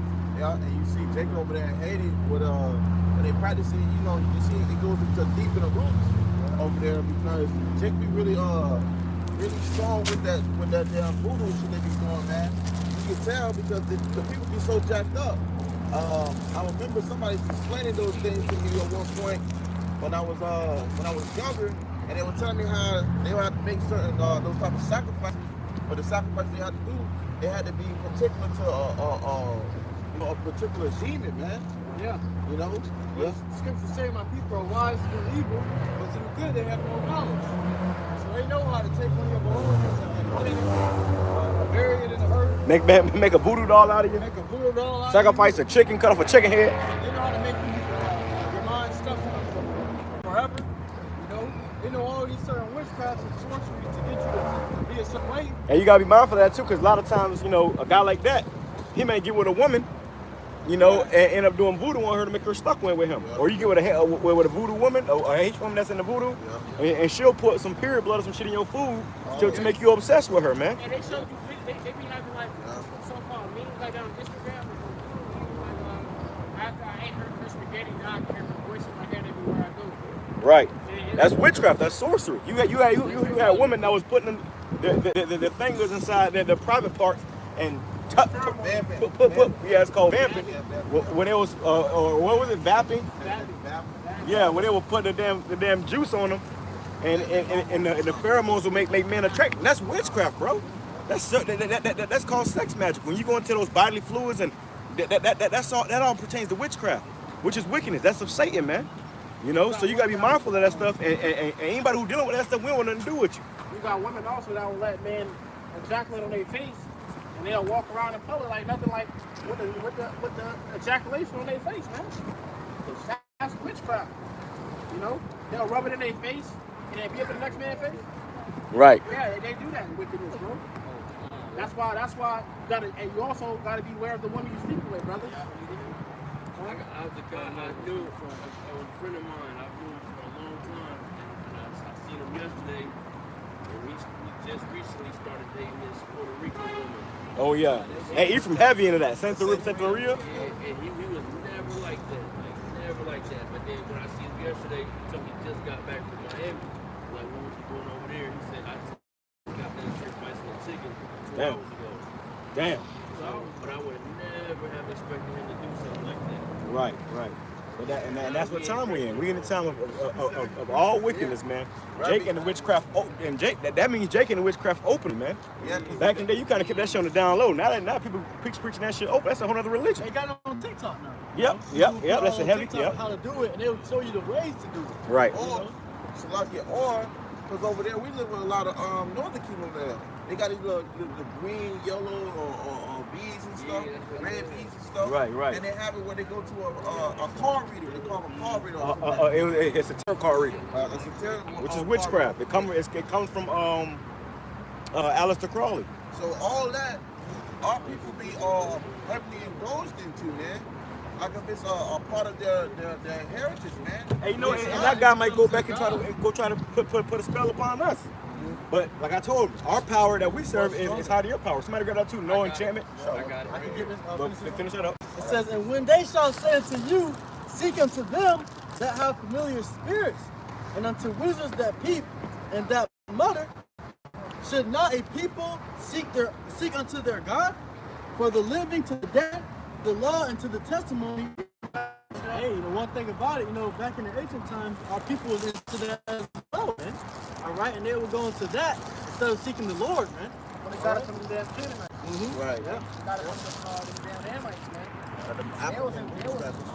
They was witchcraft heavy, and they got that shit from them. Well, in Haiti, when you go into Haiti, Haiti had a slave revolt.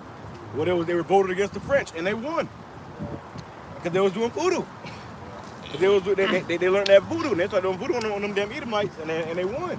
But when they won, the Haitian forces came back a couple days later with battleships and said, look, we'll let y'all keep the land, but y'all got to pay tribute unto us, or we're going to blow this motherfucker up. So what they had to do? They had to start paying them. They had to start giving them all their goods. That's why Haiti is poor as hell right now. Haiti was a rich country, man. Haiti had a lot of riches, but it's poor because what happened with the French. They came back and said, look, if y'all don't, pay tribute to us, pay taxes unto us, then we're going to blow this motherfucker up. And they had the warships, pretty much right there to do it. So they was like, all right, you know what? And that's why they keep saying how they won that Haitian revolt, but you really didn't win the war. The scripture You won the says, battle, but You won the battle, but you didn't win the war. it says, should not a people seek unto their God? So, Israel, Jake was supposed to seek unto, Yahweh himself, but instead, Jake like to get it the quick and fast way. The thing is, with the Lord gives it to you when you need it. The Lord gives you what you ask for when you need it. Jake want it now, man. So they will go and seek it from other different powers, man. Yeah. That's why I was saying there was particular demons that they pray to receive certain those type of goods. If you wanted more funds, or you wanted to take someone out, or you wanted to do something particular, all right, you had to sacrifice to a certain demon, man. You had to constantly do it, and constantly. It's like the damn demon keep tabs with you, all right, and you got to constantly be up to date with that demon. People have to go to these people constantly over and over. Well, because what demons do, they give you power. So they'll give you a particular amount of power. That's what he told you, right? He said, I just got done sacrificing the chicken. I got 2 more ceremonies I got to do. I got to sacrifice the turtle and something else. Right. So you're making sacrifice unto idols, unto demons, man. Which we're making our bodies a living sacrifice right now unto Yahweh Shai. And to a certain degree, we are possessed by the Holy Spirit. But those people are possessed by demonic spirits, by unclean spirits. Now, you see that. You see the demons on his ass.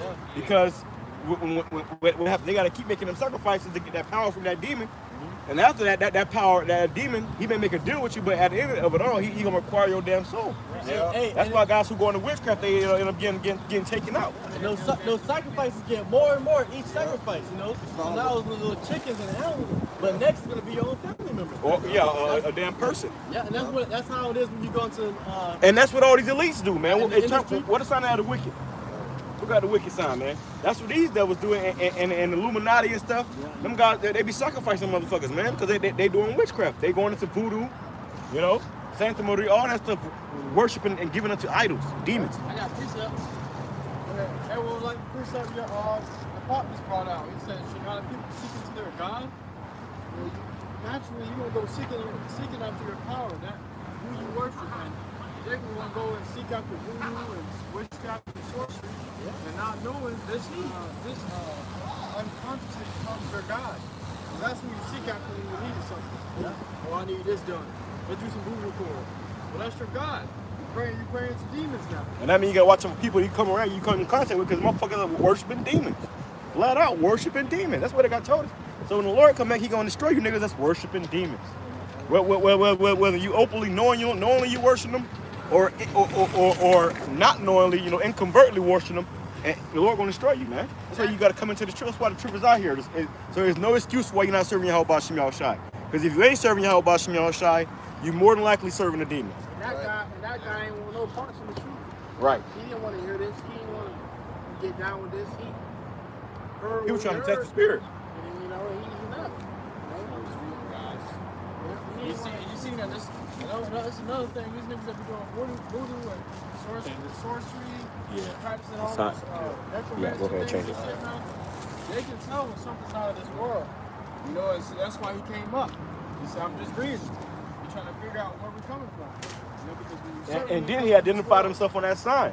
Right. So the Lord showed his ass, man. His ass just got that warning. And it might be your last warning. Right. Because he truly didn't know nothing about this. He had no idea about it. That's why Jake really go into that shit, because they don't know about this truth. But he had no idea about this. He came up asking questions about it.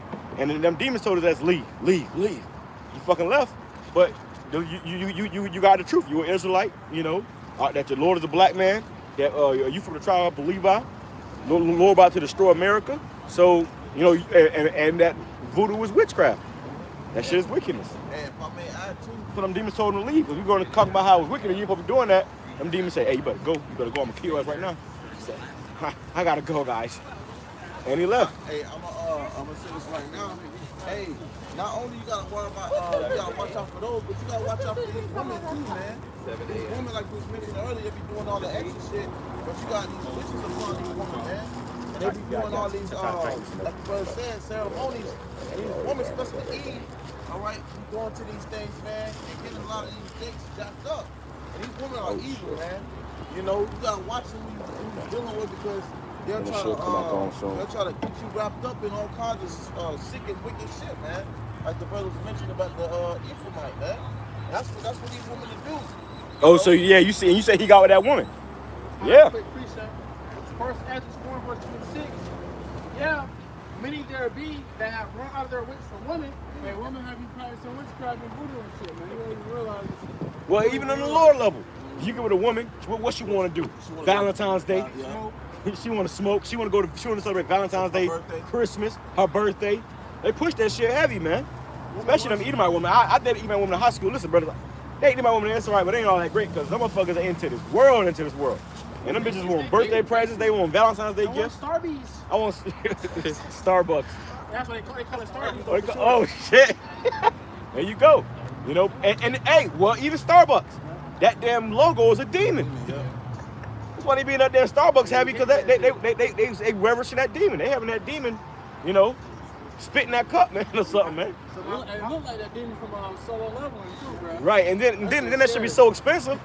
Yeah, my winter soldiers know what I'm talking about, man. Winter soldiers out there. I'm one. Hey, precept though. Your password. It's more than that. It says, yeah, many there be that have run out of their wits for women, And that witch goes into your mind, man, your knowledge. Losing your mind. A lot of men lose their mind behind these women and they'll find out the truth and go and worshiping when they worship even our Lord. Alright? I believe Solomon, he was back on this side, he went away and when he was in older age, he started serving these women, man. Build a temple to go after their power and preserve their gods, man. Alright?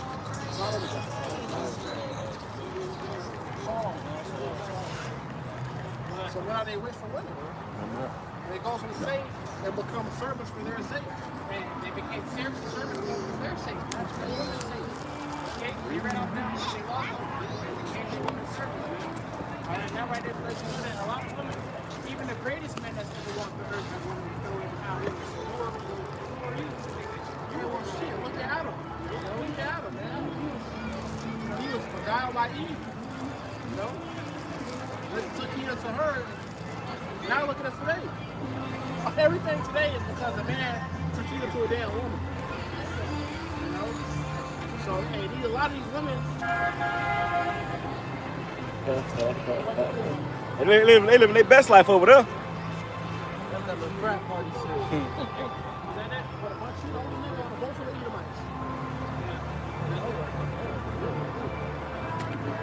And what the scripture saying, Paul said, I'll have it without carefulness. He that is married, care for the things of the world, how he may please his wife. You know, so if you a married man, or if you got a woman, you off rip, you're gonna end up caring about things of the world. Nobody cares about the things of the world, so you're gonna end up giving more time to what she likes. The scripture say they become servants for women's sake, so you end up worshiping a woman. You don't even realize it. Oh, the wife needs me home, and the wife wants to go here. Like, I'm not doing this. Yeah. Oh, well, we had a guy amongst us. That became that guy proverb, man. Yeah. We couldn't show up. It was the wife and my wife and my daughter. And It was always an excuse for my wife and my daughter. Nigga, a lot of brothers. The excuse is the wife and the daughter, man. And Lord, take your wife and your daughter, nigga. All right, you can't go hard up on these women, bro. Yo, brother, one of y'all brothers had a dream and he was saying that shit, and one of y'all stopped shit out of him for that, man. And it was in Jacob's trouble. You know, He said he had that. that guy was a fuck. He know, that No, I'm just saying, bro. Yeah, even in the chaos, he was worried about his, you know what I'm saying? Well, it was an excuse. It was an excuse. Even within that guy lied about that too. Like you say, he lied about that too. So, say he lied about all of it. Yeah. Precept. Touch it up, man. It became his own proverb. And the Spirit of the Lord had him get kicked out of the camp. And nigga was a bugger. And the other guys went to go defend that guy. Oh, you shouldn't have said it to him. Well, guess what? That guy ain't doing the work right now. He ain't did a video since we kicked him out of the camp. What does that mean? He ain't of the elect, brother. He had to go. And you want to defend what Scripture says, those that justify the wicked. And what? No, yeah, go ahead. But another one was they that justify the wicked, while pretty much how I go. Yeah, going to how they justify the wicked, but they persecute the righteous and shit like that. But you know, that guy was just making excuses because this wasn't really for him. And guess what happened? The Lord had us do some shit, got him kicked out. And then when you was in the camp, you was told to do your videos and stuff and this and the third, do the work of the Lord. You had to show up for the camp, you know. But the moment you get kicked out, if you don't do this, that means you're not of the elect. Then he always have complaints about being here. Well, he'll be at the camp on the line, telling brother, hey brother, can you take me home? I gotta go home. I gotta go. Oh brother, can you come to me? Can I go? What? Why you come out? Not only are you leaving, now you trying to take another brother? No, just don't come out no more. And then he texted the brother. He said, the brother asked me, why do you do your videos? Like, oh man, I need the brothers to do videos. Oh yeah. Nigga, you wasn't doing the videos with the brothers. Right. Well, you didn't want to do the videos with the brothers. Yeah, he said it's not the same. It's not the same motivation. Yeah, nah, man. We ain't here to hold your hand, man. This ain't a fucking daycare, so we're not gonna tell you, hey, brother, just do your videos this week. Nigga, you know what you're supposed to be doing, man. Get your ass up and do the work. Or just don't come around us, bro. We ain't finna beg a nigga to work, man. If you don't work, get a nigga from around us quick. Right, get your ass around quick, and then the Lord already showed these guys because it really don't be us. It'd be the Lord to get you expelled from among us, and then come to find out that you was a damn demon and you want to elect anyways. It's like every time a guy end up getting kicked out of something, guess what? The spirit jump off his ass. Because the spirit was never on you in the first place. You were just pretending, and when she had no reason to pretend no more, you went back to the world. Guys going back to the world. You see? So that's your whole boss, you know, shy, getting them damn, you know. And that leaven, you know, getting that leaven out, because if not, the leaven will leaven the whole lump. So that's and then you're gonna have that in these particular camps. The Lord gonna start chopping guys off, man. Whether they leave or you kick them out. And we ain't never had a guy that's up and leave. No, guys get kicked the fuck out, and sometimes guys follow. But every time it's somebody getting kicked the fuck out, and that's the Lord chopping at the damn leaven, man, trimming off the fat. And that's how you know what you know, because he's such, bad guys. Well, and then we know the Lord trimming off the fat because we know these individuals. We've been around them. We experienced them. if you weren't in the camp and you get kicked out, it's for a reason. You know, and then we experience it, and we see what type of guy. Is that the type of guy you are? We see what type of guy you are, and then eventually you get kicked out. God, the spirit leave off your ass. It's made manifest, and you want to be elect anyways. Right, and also I've been seeing the elders talk about it. They're like, God will be around you for so long, and then get kicked out, and all of a sudden now you're the worst thing in the book. Right. Why you ain't just leave in the first place? Yeah. Why you had to get kicked out? Why you had to get kicked out? Yeah, why motherfucker had to force you out the damn? Get the fuck out! Right. He said if we was such demons, if motherfucker a demon, I'm out. Right. The last camp I was in, the guys was a bunch of damn, demons. So we end up, hey man. We put in our resignation papers, man, and went and do the work. You know? So you keep doing the work. Yep. Yeah, ain't nobody ever, there's never been a split across the Babylon. There's never been a split. There's always been kicked out, and it's always been it's never been a mutual agreement, you know? But there's always been careful consideration, time, and mercy. Lots of mercy. Lots of mercy. It's not like you don't we want just to kick keep a nigga out after the first offense. No, it's in many offenses.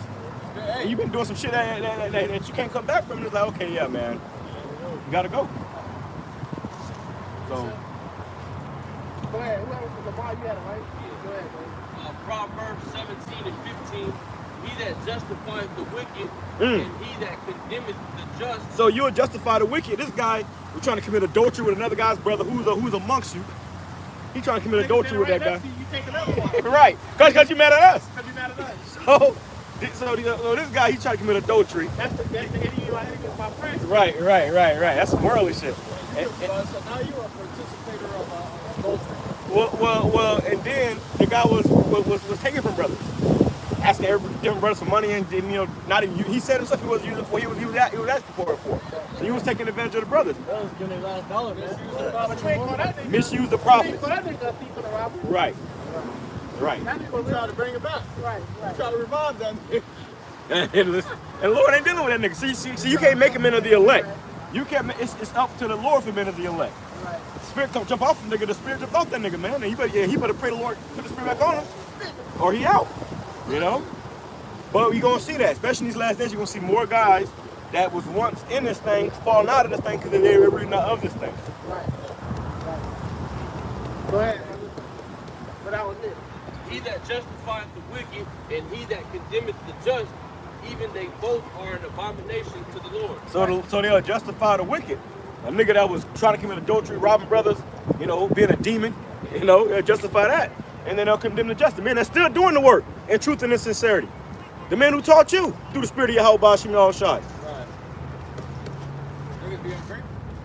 We always see that. You got a guy else in a particular camp. They get this grunto against the camp or whatever, and they go to it's become all about the guy. Now the guys that you was around for 10 years was the biggest demons. If we all demons, then you must have been a demon too. Right. That's exactly, bro.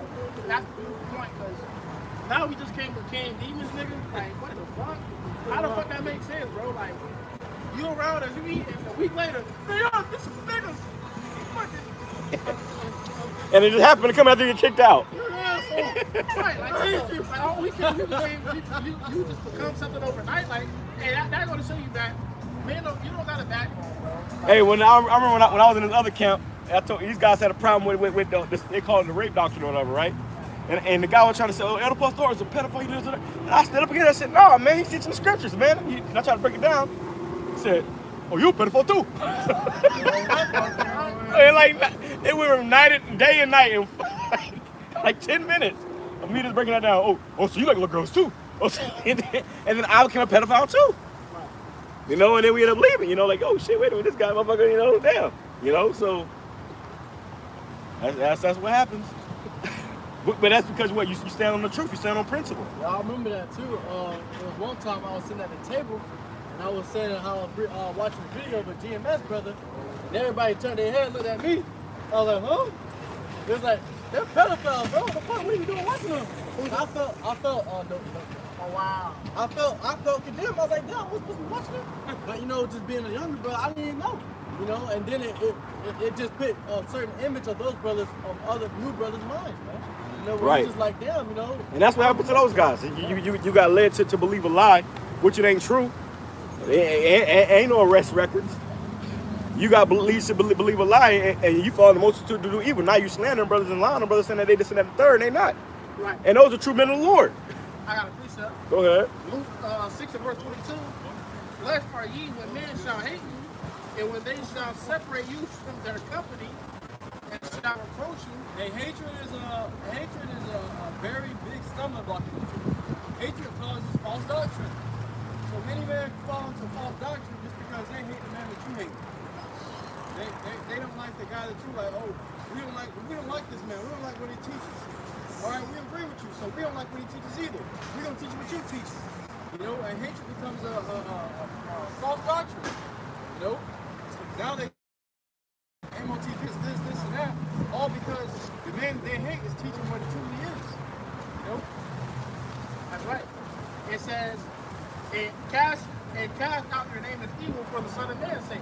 Cast out your name as evil. Cast out your name as evil. So like the brother experienced, calling the brothers idiot-like. Hey man, and listen man, that's some shit you don't call nobody without. If most people don't play by that shit, bro. That's dangerous, bro. You don't call somebody a pedal, ain't no pedal, nigga. Beat your ass, bro. But we in the truth, so we gotta be spiritual. That's why guys do this shit, because we in the truth, we gotta be spiritual. But back in Antioch, you got your ass beat, bro. Right. You know how a nigga try you say some stupid shit, you wanna beat his ass, nigga out, you know? Yeah, because hey, scripture says a good name is above a precious wind. Right, so you can't play with a man's name. So you can't play with somebody's name, bro. But- And like, hey.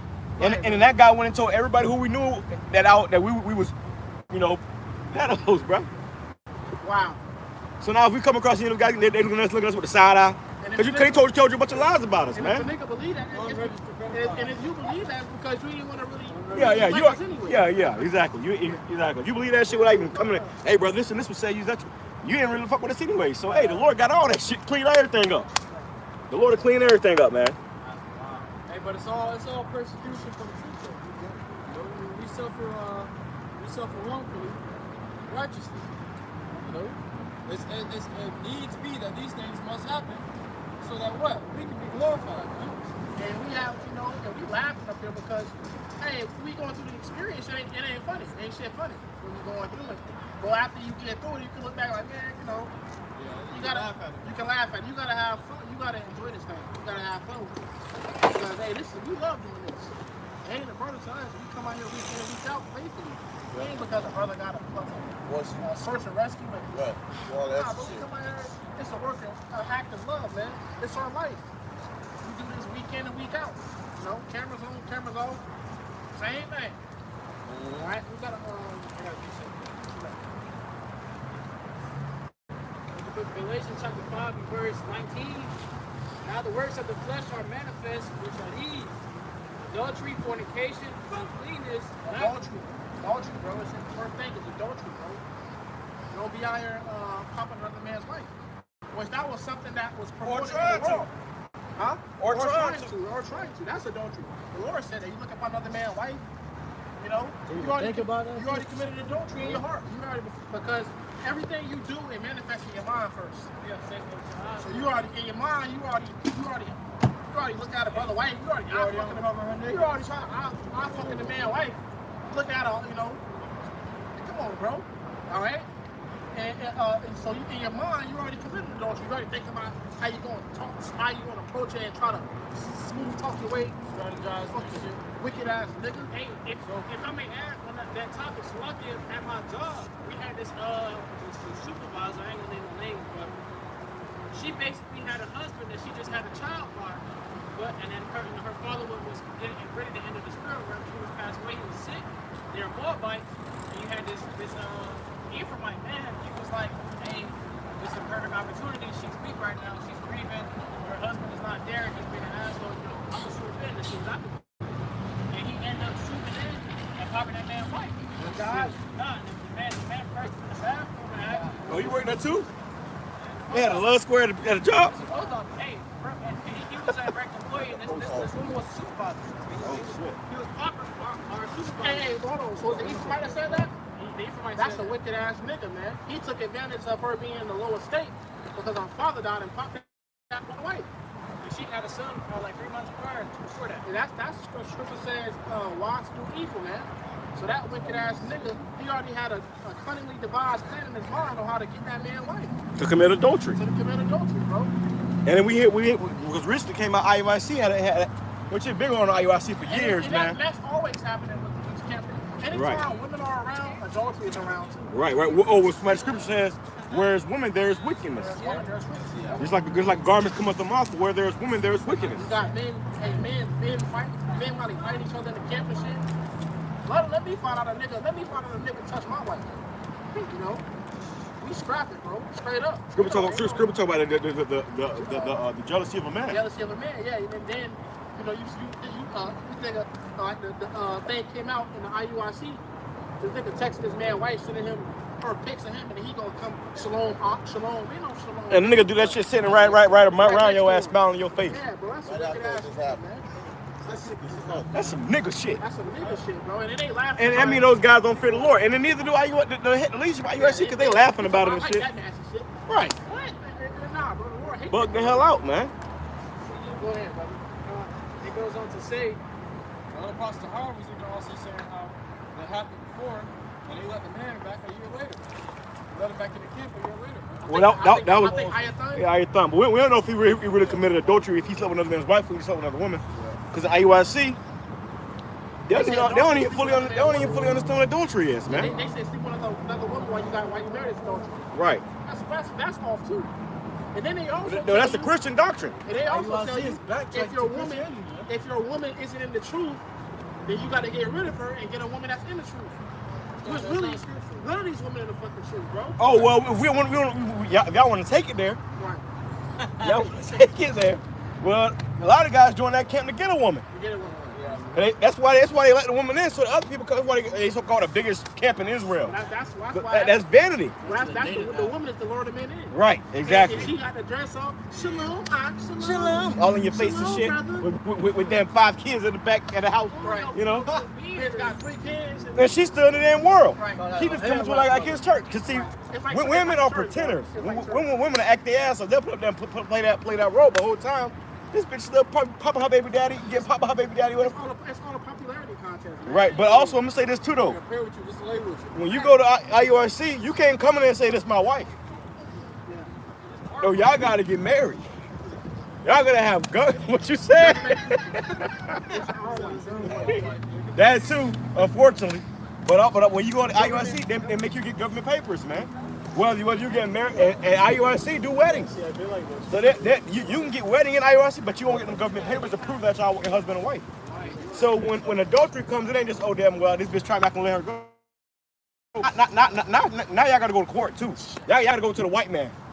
So when IUIC, you say united in Christ, they united in the white man, because it ain't united in your whole body. These ain't just accusations, man. Y'all are reputed for that shit.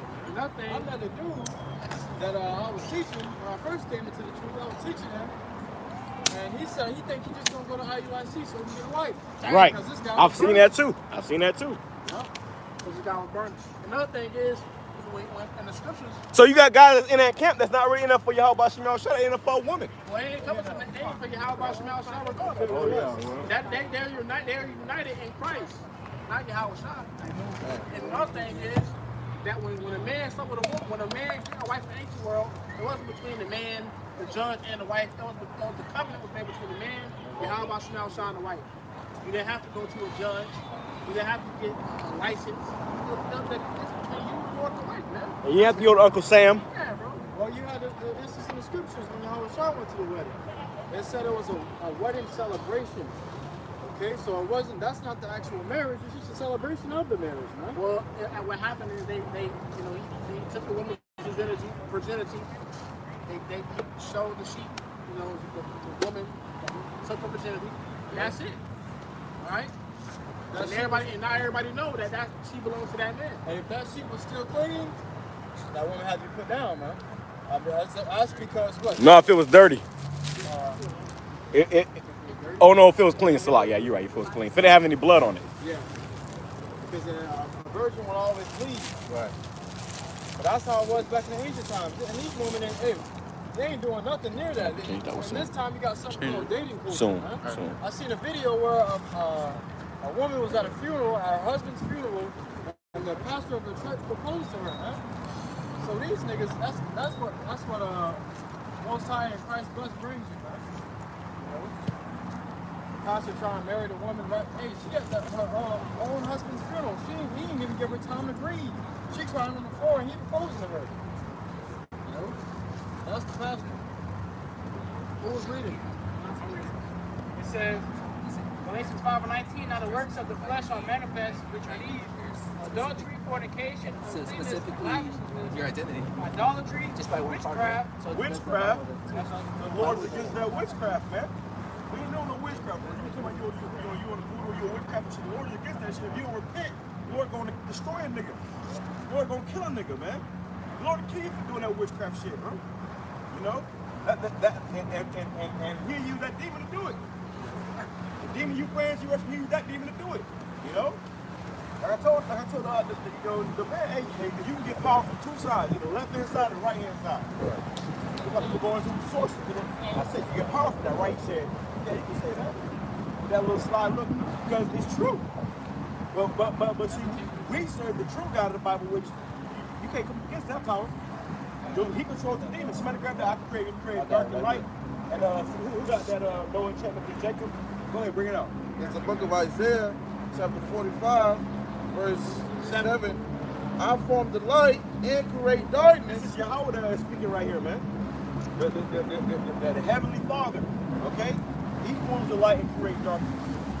Go ahead. Go ahead. I make peace and create evil. He makes peace and he creates evil. Somebody grab Job. Somebody grab Job. What that is? 1 and 6? Or 6 and 1? Oh, you got Satan? I believe it's 1 and 6. Go ahead. You even got kids that's into witchcraft, man.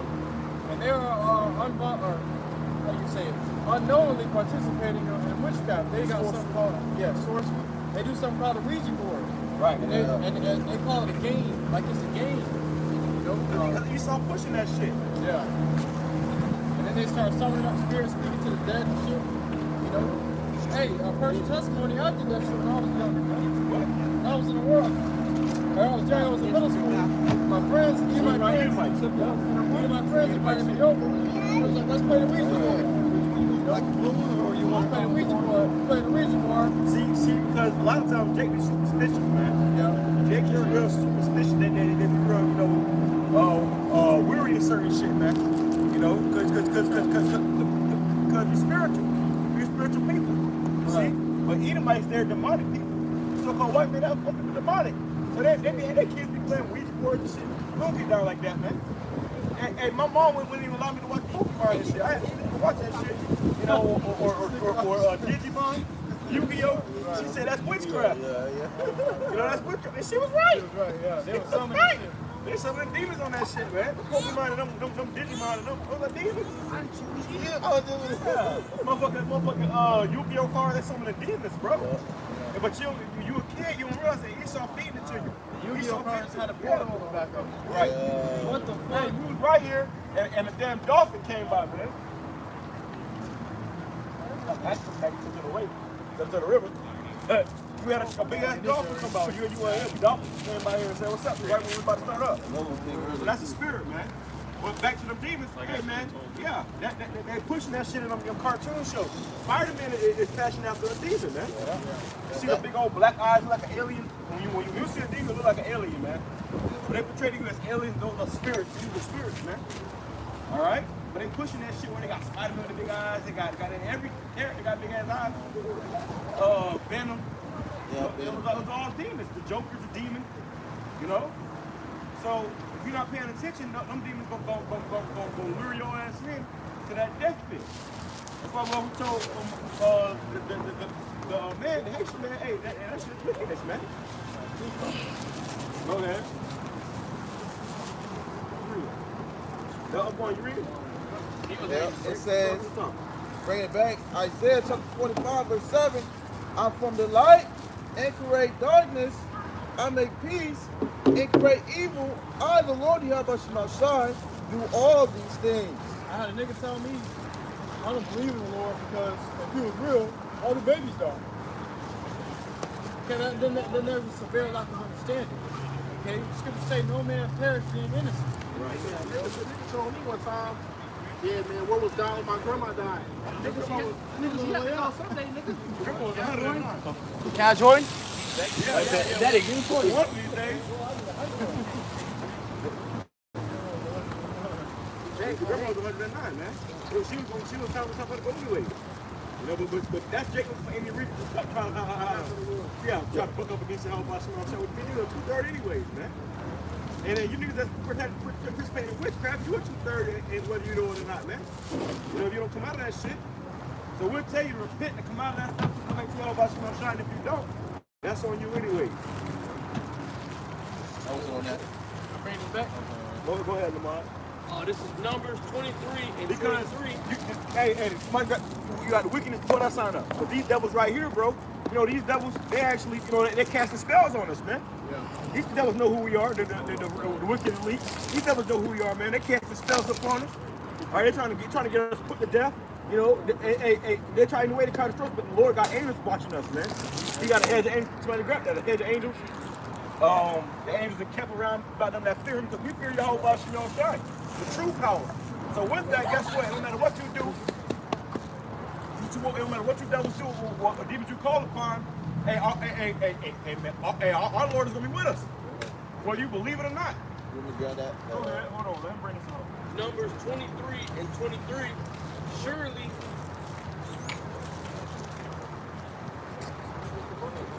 Surely there is no enchantment against Jacob, neither is there any divination against Israel. Surely there is no enchantment against Jacob or no divination against Israel. Because we had nations that try to come up against us and put spells on us and hey, how can you curse the people who the Most High is for? What's that one heathen that tried to that they No, it goes into that. Go up a little bit. Balaam.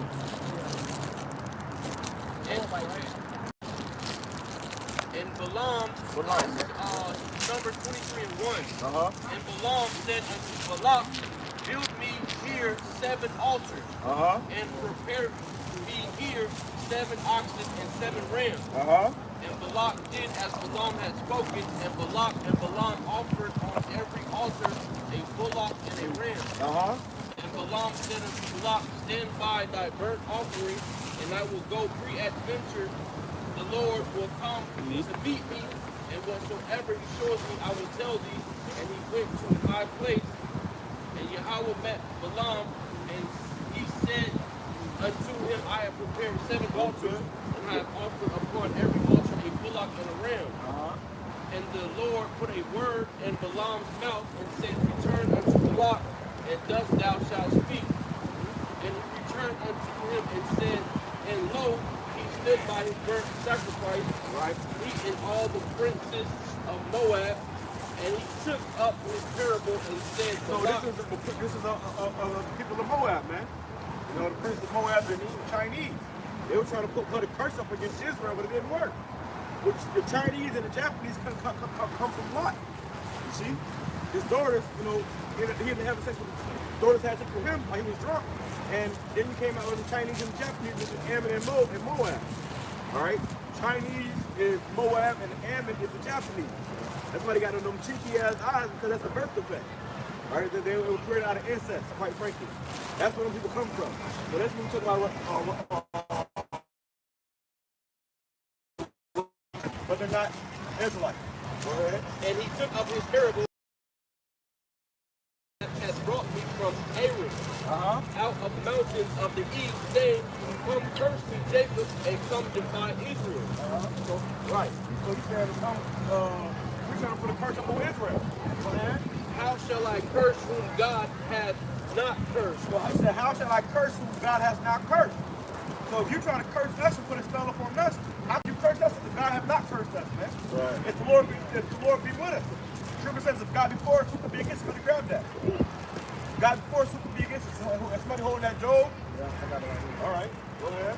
How shall I curse whom Yahweh hath not cursed? How shall I curse whom Yahweh hath not cursed? Go ahead. Or how shall I defy whom the Lord hath not defiled? For from the top of the rock I see him. And this is how our power fights for us if we serve him. You see? You read about that in Judah. If we serve Yahweh Shai, our heathens can't come up against us. But if we're going against Yahweh Shai, then our heathens can come up against us and destroy us, man. Go ahead. For from the top of the rock I see him, and from the hills I behold him. Lo, the people shall dwell alone and shall not be reckoned among the nations. Right. So this is when we come into our kingdom, we're going to dwell alone and we're not going to be reckoned among the nations, man. So for IUIC, ain't going to be no more Edomites coming up against us, man, with damn spears and rocks. We ain't going to have spiritual power, bro. So he was saying that in the end, Israel is going to be on top. You can't curse these people. We already under the curses, but them curses are about to be out. You see? So after that, guess what? It's only blessing. Go ahead. Who can count the dust of Jacob and the number of the fourth part of Israel? Let me die the death of the righteous and let my last end be like his. So he said, let me die the death of the righteous and let me come back an Israelite. These nations, they wish they was Israel, bro. Because the Israelites, we going to have it all, man. We going to own this world. The world's going to be under our rule, under our subjection. Like right now, the white man rules the world. You know, for you to get food and water and clothes and pay your rent, you gotta get money with his face on it. Well, in the kingdom of heaven, the money is gonna have our face on it, man. Go ahead. And Balak said unto Balaam, what hast thou done unto me?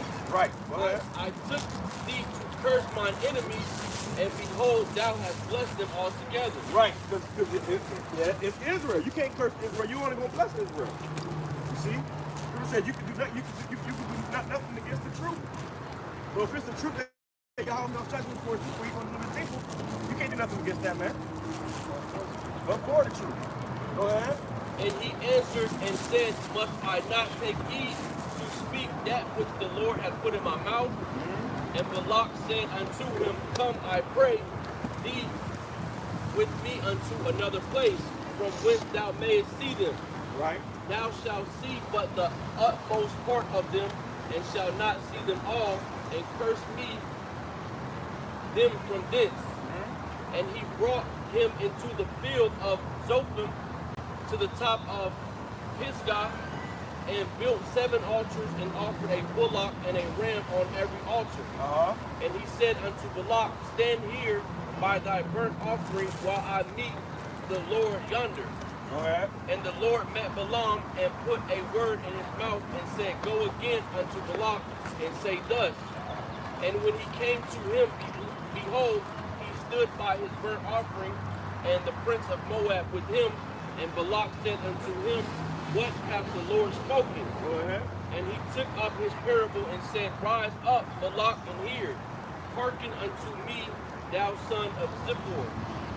Yahweh is not a man that he should lie, neither the son of man that he should repent. Hath he said, and shall he not do it? Or hath he spoken, and shall he not make it good? Behold, I have received commandment to bless, and he hath blessed, and I cannot reverse it. Right. So he had received commandment to bless. The Lord blessed, and he can't reverse that, man. So you can't come up against what the Lord has already set up, man. All right, go ahead. He hath not beheld iniquity in Jacob. Neither has... And that's when we wasn't going on. You see? So now when we get back to that again, no matter what these nations try to do, they ain't gonna be able to come up against us, man. You know? Go ahead. He has not beheld iniquity in Jacob. This is why Esau tries to keep us in sin. You know, they put pork in everything. You know? They got you out here selling drugs, doing drugs, and pushing up drugs in your communities, guns in your communities, starting up gangs in your community. You got niggas in Israel trying to push gangs in Israel. So, hey, the Lord got to destroy this place, man. Go ahead. Neither hath he seen perverseness in Israel. Right, adultery going on. What the fuck is going on, man? How you claiming to be united in Christ? And you got adultery going on in there, man. That shows you that you gotta be united in Yahweh Shai, man. Okay? When you type Christ in Google images, a white man gonna pop up. You type Yahweh Shai in Google images, that's what the world knows. So-called melanated man gonna pop up, man. So-called black man gonna pop up. Okay? Go ahead. If you type in heaven, JC, heaven and JC, you ain't gonna see no Jake in there. We don't see Edomite faces. Right. Yeah, they talk about equality. God loves everybody. But you only see Edomites in heaven faces. Why do y'all personal leprosy? Right. Why the hell would the Lord? Why would the Most High serve someone leprosy? Why would his son serve leprosy? And then, words, have power in them, man. So names have power in them. So you can go into the Hebrew, it has more force than any other language, any other tongue, man. When you go into the Hebrew tongue, there's more power in the Hebrew tongue. So, you got to call the Lord by his Hebrew name. All right, that's his name. Go ahead. The Lord his God is with him, and the shout of a king is among They just knew and understood that if Israel was going off, they could overtake them. But if Israel ain't going off at the moment, as a whole, there's not even major wickedness within them.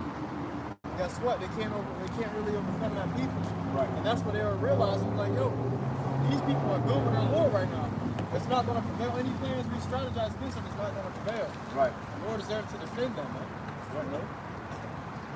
How y'all doing? Hi, you good? Y'all got any I was just curious, like. All right, come over here. Okay. Y'all got any questions? So, Yeah. well, let me tell you first. You're teaching the Bible. Y'all believe in the Bible? Oh yes. Okay, so what's your nationality according to your father? Your nationality. What nation you come from? Shit, I got to. Okay. Y'all all right? I am from Venezuela.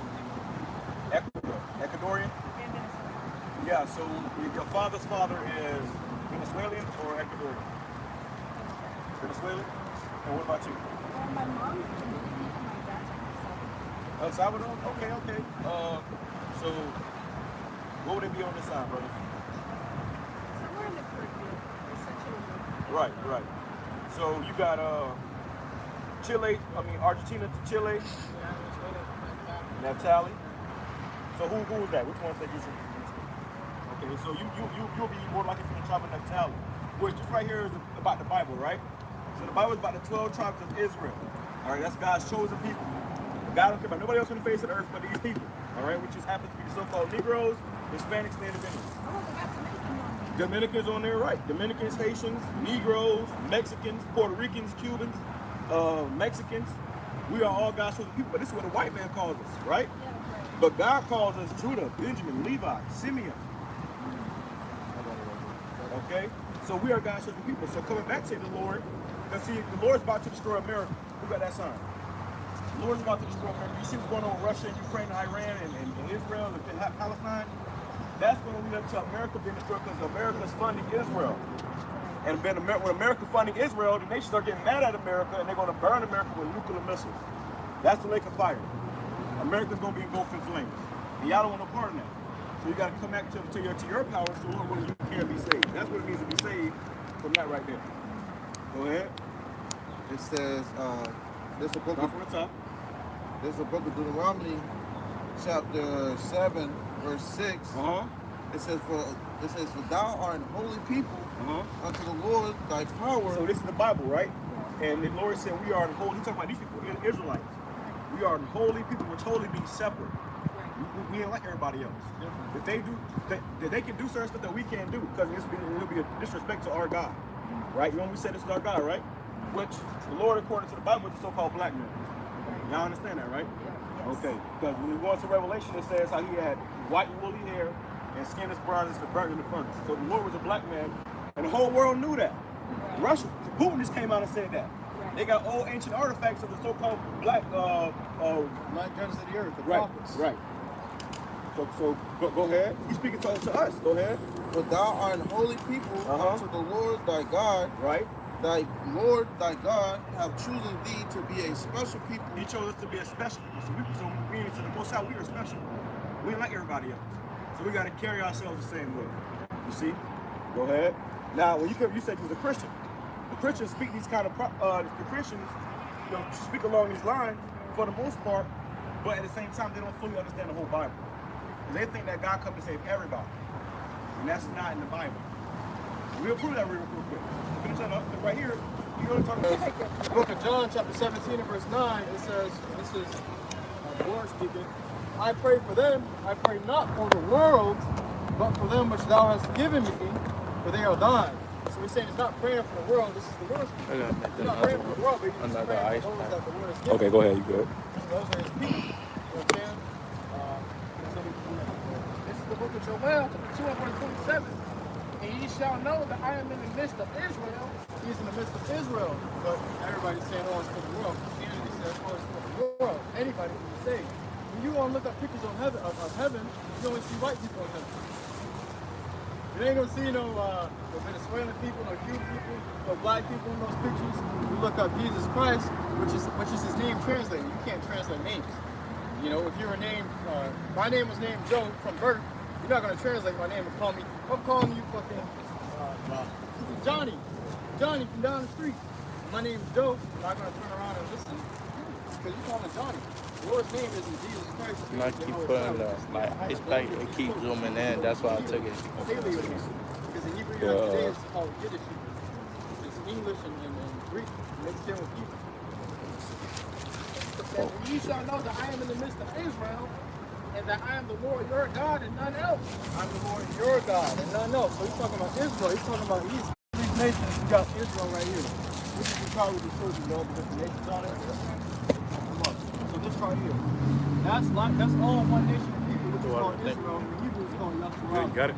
These are the I have other to change nations. that one soon. There's 18 nations Ice on melter. earth.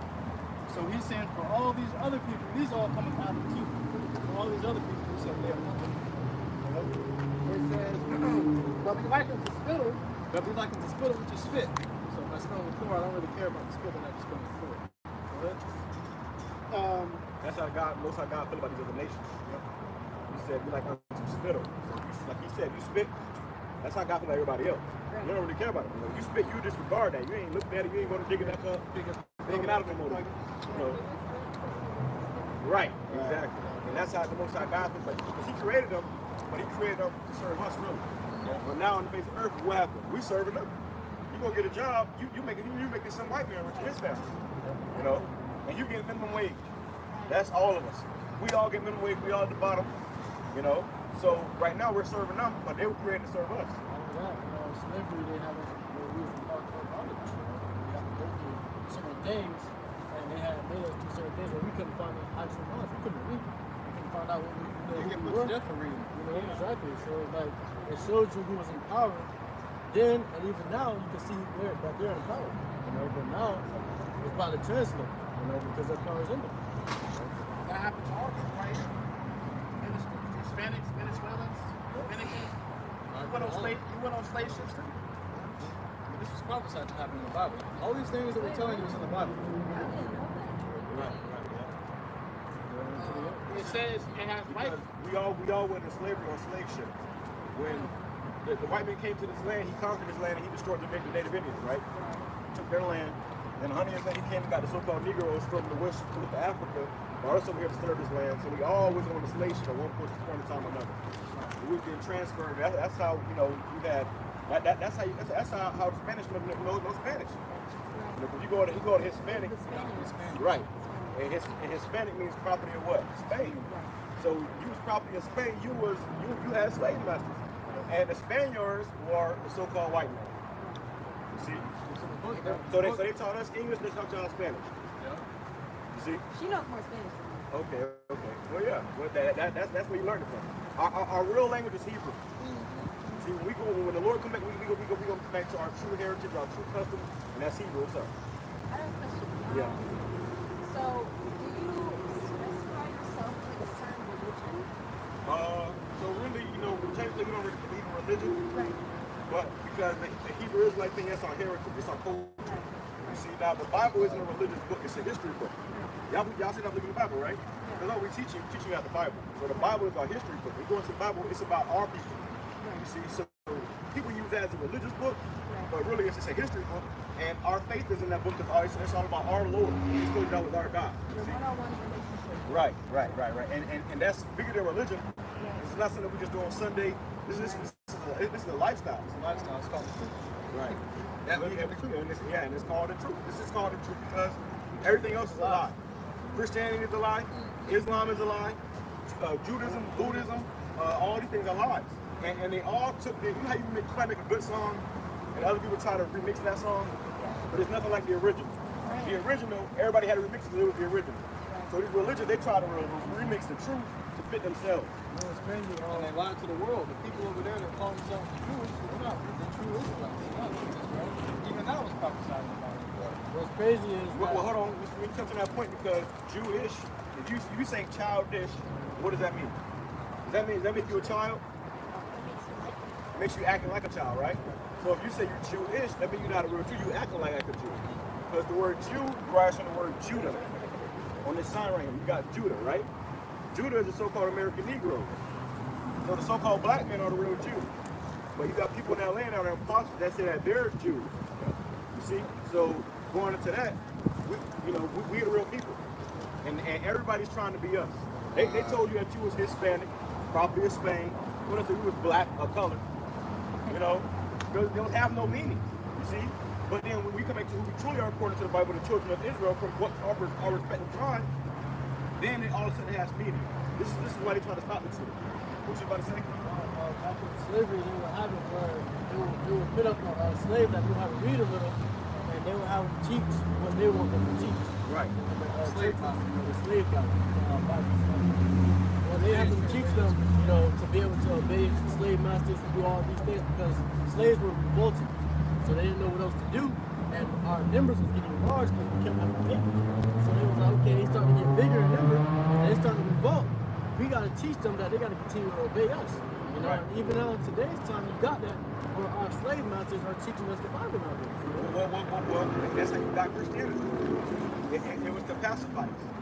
So what is your opinion? Great question. Beautiful question. Got no scriptures. Beautiful question. Because, are you ready? Yeah, I'm ready. Are you ready? wait, why you ask that question though? Because I like this girl for a really, really, really long time. I don't know how I'm supposed to Feel about it.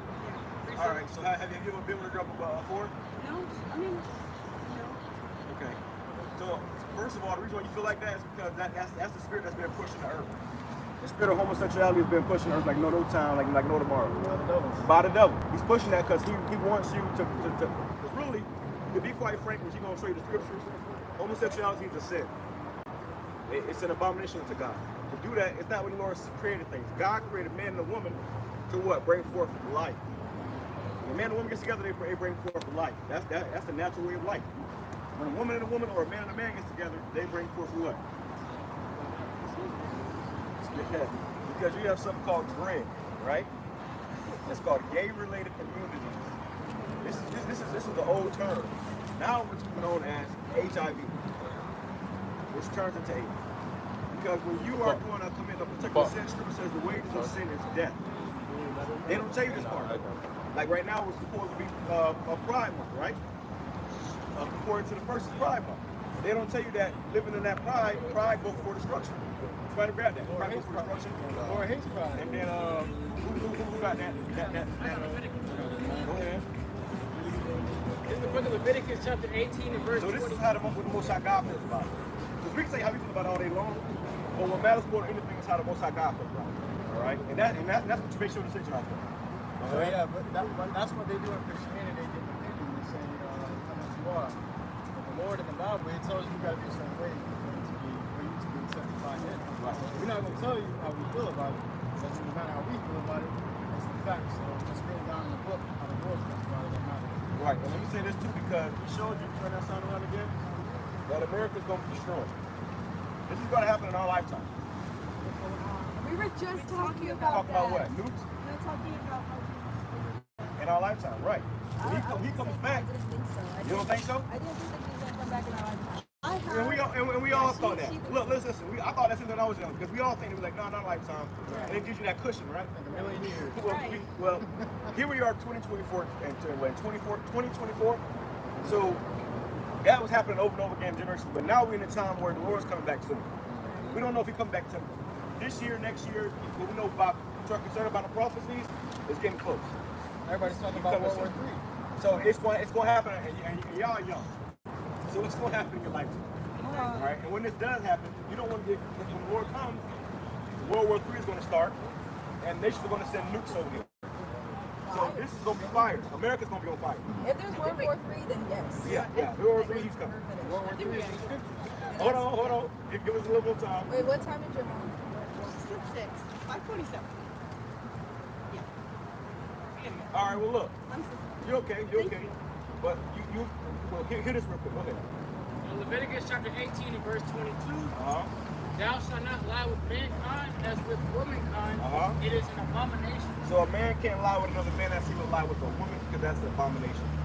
Which means evil, wicked, disgusting to the Most High God. He doesn't like it. All right, what you decide to do is up to you.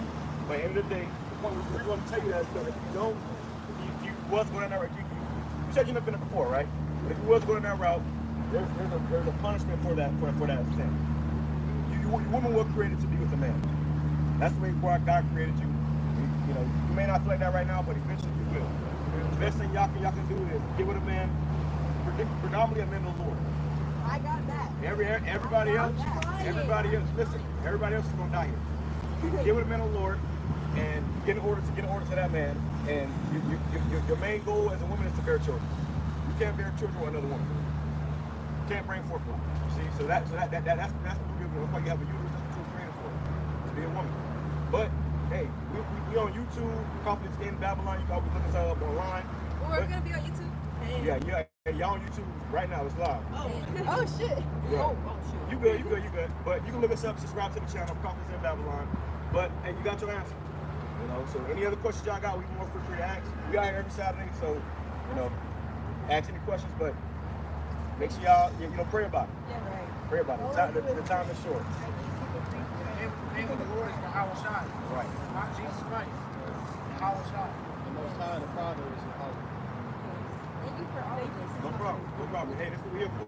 Glad y'all asked. You asked a great question, so y'all have a good rest of your evening. And that's what this thing is about, man. Teaching to our people the righteous way from the wicked way. Because you see, when we in this world, all you learn is wickedness. All you learn is the wicked way. And when you come into this truth, you learn the right way. You see, she asked me, of course, she said, what's our thoughts upon homosexuality? Well, the Most High God is against it.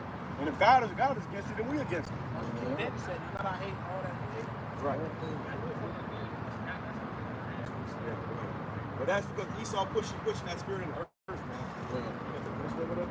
That's what Christianity is preaching. That's what Christianity preaching, right? That's what grew up, man. Right. So really, they trapped in Esau's spell. You come into this world, Esau is programming you, man, to be a mo. And they 17. Right. So that means they born that like 2007, 2008 range.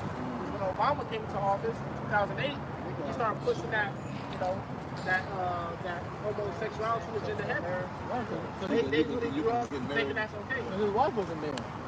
His husband, that's a damn man. He was trying to, come out with that shit. And they played the whole world that shit. And he might be telling you that shit. They be saying how Michelle Obama's a man, and niggas say, oh, man, don't say that, y'all been rude. But that shit is true, bro. That is a transgender. It was the first transgender in the White House, man. Michelle Obama. And they did that to make a marker of you niggas. Because Obama is not even a nigga, he a hand money. Yeah. But that's how you play with your head. But then what did Obama do? He didn't vote for gay people, he didn't get for anybody on the face of the earth. Or all throughout America. They showed you that too, that both of their daughters. Obviously those not their daughters, but it showed you how there was a story that came out apparently that they gave the original families to like put them in that position basically to hand over their daughters. Right. Right. It looked like they had a kid. Because the politics is the world stage for the simple people in America. You believe in politics and shit, all that shit is rigged up, staged, bullshit. You talking about voting for who? They all worship at the same Freemason lounge, man. They all demons. So it don't matter who you vote for, either you gonna have a demon in office. But people that simple, you fall for that man, they're gonna think about it. But I'm gonna say this about them young sisters, man. They both admitted, surprisingly, they admitted how they need a man of the Lord. You see? They're looking for a man of the Lord. And you don't have women like that, young women like that, that's in this day, the Lord gonna rent to a man of the Lord that day, man. You know, she don't know what she thinking. She's like a woman. She don't know what she want to do. But they lost. Yeah. Right. And that's why women got married off young. You know, because they walk around here with no direction right now. And they good looking. Right. They walk around with no direction, no guidance. They're supposed to be led by a man of understanding. So Lord, And they probably surprised me. It was surprised and respectful too. When the Lord got one like that set up, that, you know, that's why they came over here. So you know They was sizing y'all brothers up, man. They was sizing brothers up. They was. Yeah, fucking wrong. That's Yeah, they said, I see. The women are cheerleaders. Right. So when he's brothers were speaking, they came down here for 2 hours ago. Stop down there and sit right there and just listening, man. So those may be elect ladies, man. What you about to say? I was gonna say, those women are natural cheerleaders. You know, when each brother was speaking, they were eyeing the brothers down. You know, women are pickers and choosers. You know, so they was up there trying to see which brother fit them best. You know, which hey, brothers, you know, brothers ain't really studying right now. But hey, that's how it's gonna be for those out there. That's how we come into.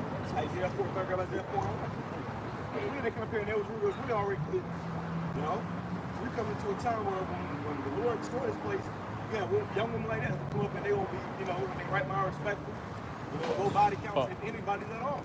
You got young women out here that's virgin.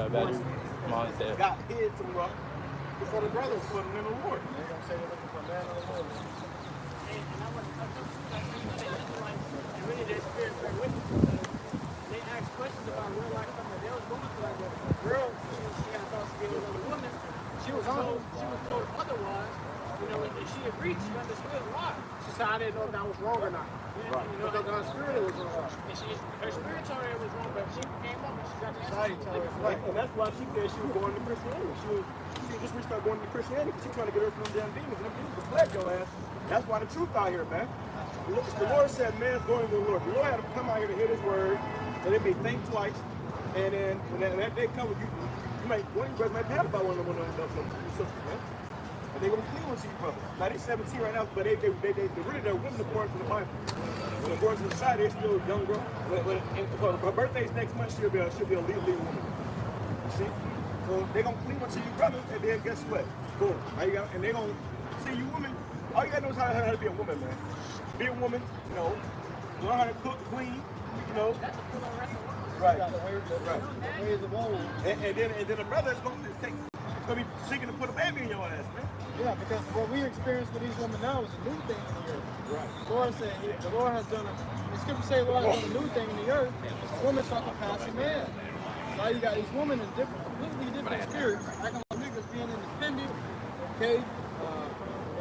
Independent and wealthy, whatever. They the fucking boss at your job. You got to deal with a woman on a pier, and she your boss at the job. You know? Vice president. Yeah, vice president. Yeah, man, that's a new thing in the earth. It wasn't like that before. It was all the order of things has always been the man and then the woman. Even these heathen niggas do that. You know, but now Esau has gotten so close to destroying everything that we're in a different time, man. You know, and that's why this place got to fucking go, man. All this wickedness being pumped out into our people. The Lord will make a sore slaughter of this place, man. And then we will all be righteous. After that, we got to suffer this out. That's how you know we're not in the new covenant too, because we still got to teach our people the ways of the Lord. In the kingdom of heaven, we're not going to have to teach. You know, Israel ain't going to have to ask that question in the kingdom. They're going to just know this going to be you. It's the book of Isaiah, chapter 4, verse 1. And in that day, 7 women shall take hold of one man. So this day we coming into when this economy collapse, when all hell breaks loose, when the lights ain't working no more, and you go flicking the switch, click, nothing coming on, faucet gonna be dropping. Ain't no more college, ain't no more school, ain't no more jobs. And that's when reality gonna kick in, man. It's gonna be survival of the fittest. And the only ones that's gonna be fit are those that are spiritually fit. And Yahweh Hashem Yahushua. So these women, they gonna come to find out they gonna need a man. First of all, you gonna need a man for protection. And not only man, not just any man, because it might need protection from that nigga. You gonna need a man of the Lord. Okay? And the man of the Lord, he ain't gonna be hunting looking for the woman, he gonna be on a mission. And when you see these men, you gonna see these men will be protected, they're gonna be fed, they're gonna take care of, and everybody with them. She's still gonna be filled. What? Oh yeah. She's still gonna be filled. Everybody else she's gonna be all sucking, man, they're gonna be dying, you know, starving, hungry to death, food and tea, you know, they ain't bathed and tended, blood on the it's a bathe, man. Okay, We don't know how. like I think like But we trust that we ain't gonna bring her funky. Right. You know, maybe for a season. When you have Israel, You had Israel in the wilderness, 40 years. Right. At the end of the 40 years. And they shoes, and all that walking, their shoes didn't even deteriorate, man. They didn't have no wear and tear on them. Right. I mean, the Lord was sustaining them the whole time. You gotta be a damn town. Yep. Going in circles. It says, back in Isaiah chapter 4, verse 1, and in that day 7 women shall take hold of one man. 7 They women. ain't gonna be ugly. Right. Well, I mean, some of them. Nah, I don't think the Lord, I don't think the Lord, you know. Well, They ain't gonna be no full-blown hearters, you know that though. They ain't gonna be no OnlyFans. Hey, they're going to be beautiful in spirit. Right. You know? That's That's what no really matters OnlyFans for girls, women. man. Man, you ain't gonna care about a lot of that stuff in that day, man. You know, if she's doing what she's supposed to be doing, hey, you shit. But it says, Go ahead, bring it back to life. Isaiah 4 and 1. And in that day, 7 Like women. the scripture said, the Lord looketh not on appearance, he looketh on the heart. Right. You know, so no matter how your appearance may be, you be a woman, or the Lord has chosen to be the elect woman, or a man, and the Lord chose to be the elect You're gonna be man. protected. You're gonna be protected. You're gonna be protected. You know? It says, Isaiah chapter 4, verse 1. And every last one of you women that get protected, hey, if you're gonna read, it's gonna be to bear children, man. Yeah. Somebody grab that real quick. Save the childbearer. You're gonna be saved to bear children. The Lord ain't saying you because you're deep, because you're smart, because you a prophetess. No, you being saved to bear children. And so technically, they all don't be very good looking, man. All right, and the Lord's gonna beautify His people again. You know, and those young women, they were some good looking young women. So imagine 100 of those chasing you down that day. You ain't gonna take some? A lot of them gonna get rejected. A lot of them gonna get rejected.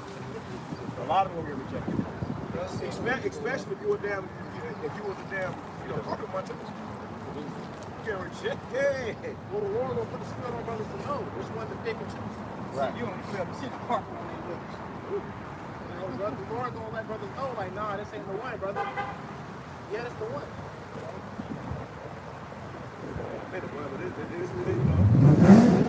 But they know us from being right here putting in our work. It says, Isaiah chapter 4, verse 1. And in that day, 7 women shall take hold of one man. That day 7, which 7 is completion. That could be 7, it could be 17, it could be 17. These women are gonna take hold of one man because majority of men are gonna die in the wars. Somebody grab that too. Your husband shall die in the wars. Yeah. It says, so those 7 women are going to take hold of one man. Right now, a woman tell you, "Oh, well, you can only be with me. You got to take me out to eat. You got to buy me some food." Woman will tell you flat out, "I want a man to worship me." We ain't doing that, man. We worshiping Yahweh by Shema Shai. Go ahead. and it says, saying, we will.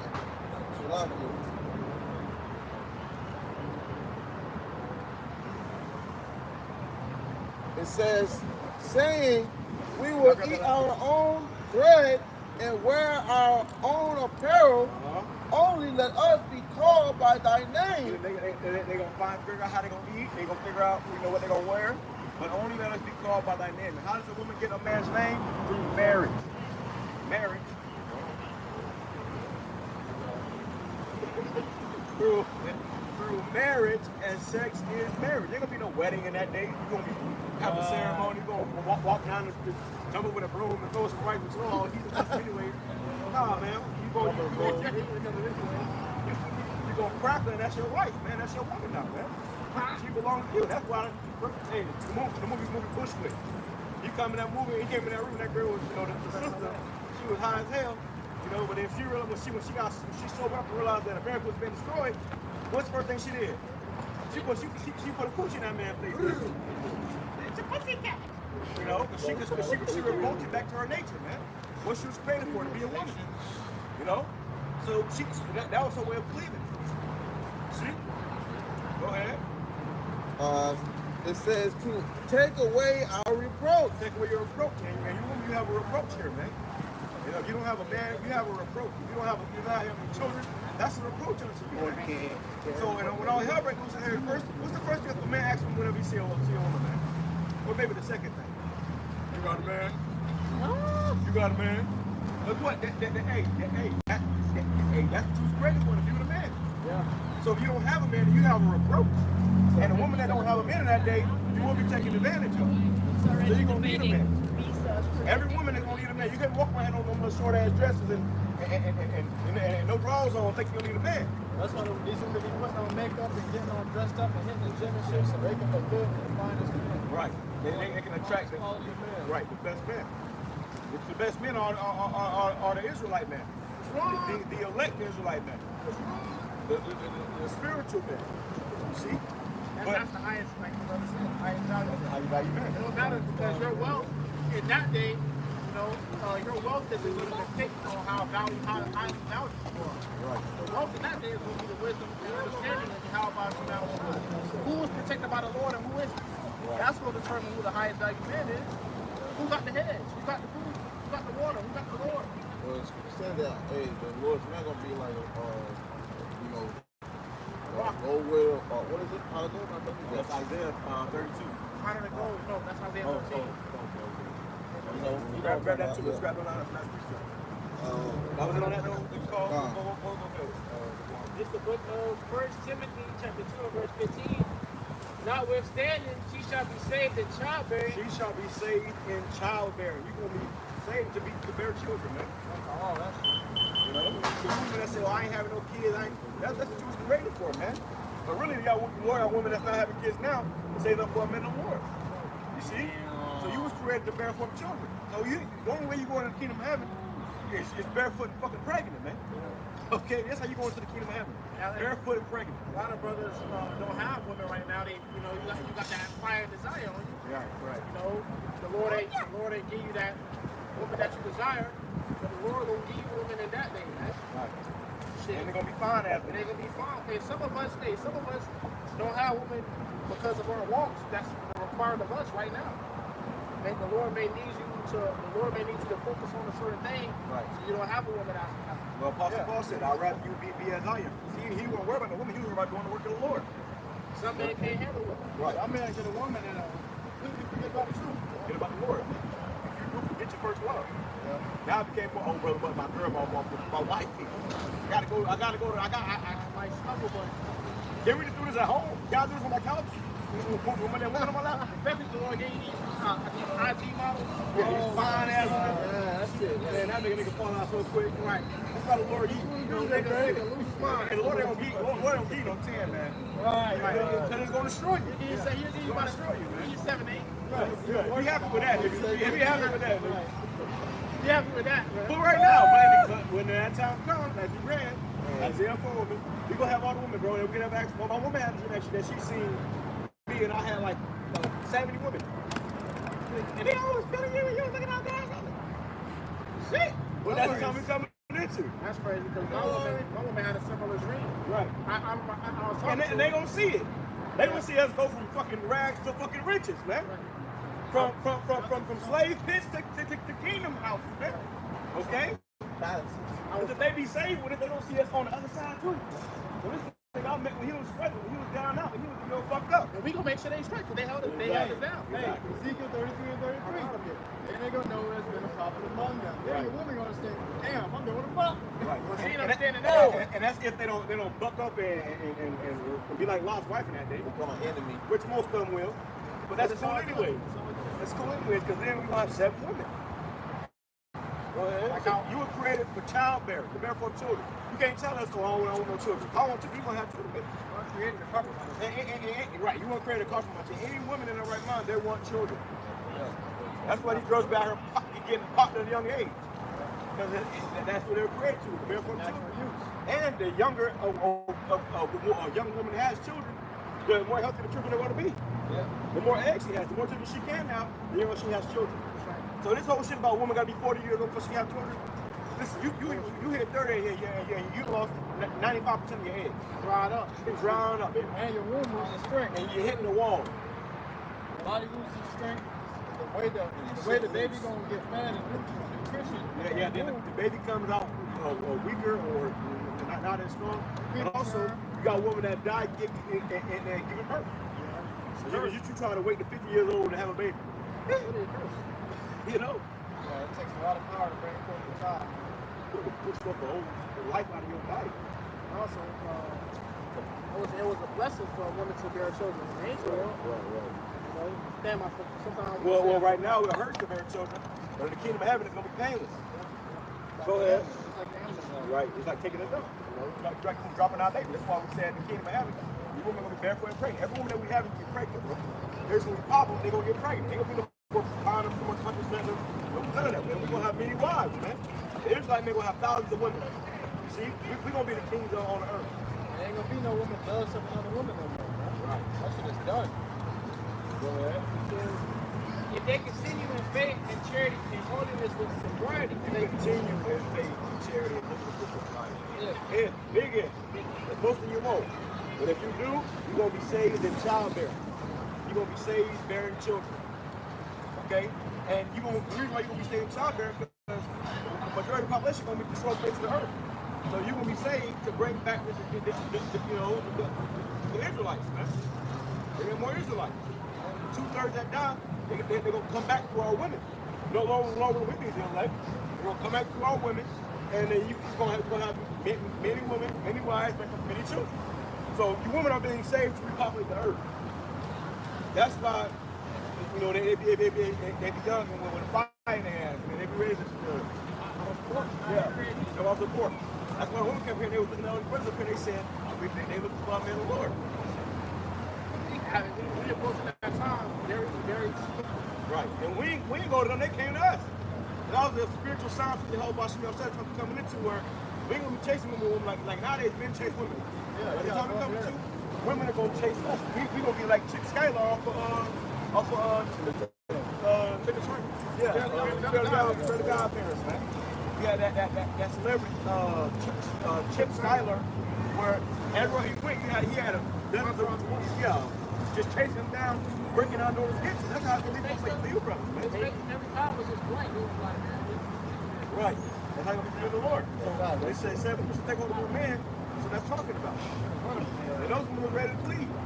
If they had the 18, they would start trying to get numbers, man. Okay? So we in that time, man. Go ahead. What else I got? The book of 2nd Ezra, chapter 16 to verse 32. The virgin shall mourn having no bridegroom. So because wars coming, man. Famine, pestilences, race wars, class wars. You're gonna have race wars, man. You're gonna have fucking the political party wars. Democrat versus Republican. Republicans gonna be mad because Trump getting locked up. Edomites gonna be mad because motherfuckers mad. Glad. They're gonna start fighting on each other. You know, it's gonna be wars out here. So bring it one back. Then you got World War III where you're gonna have a draft coming. Last week at camp, when we was at camp, articles was coming out about a draft, man. What was the ages? 18 to 26. Oh, they gonna draft all you.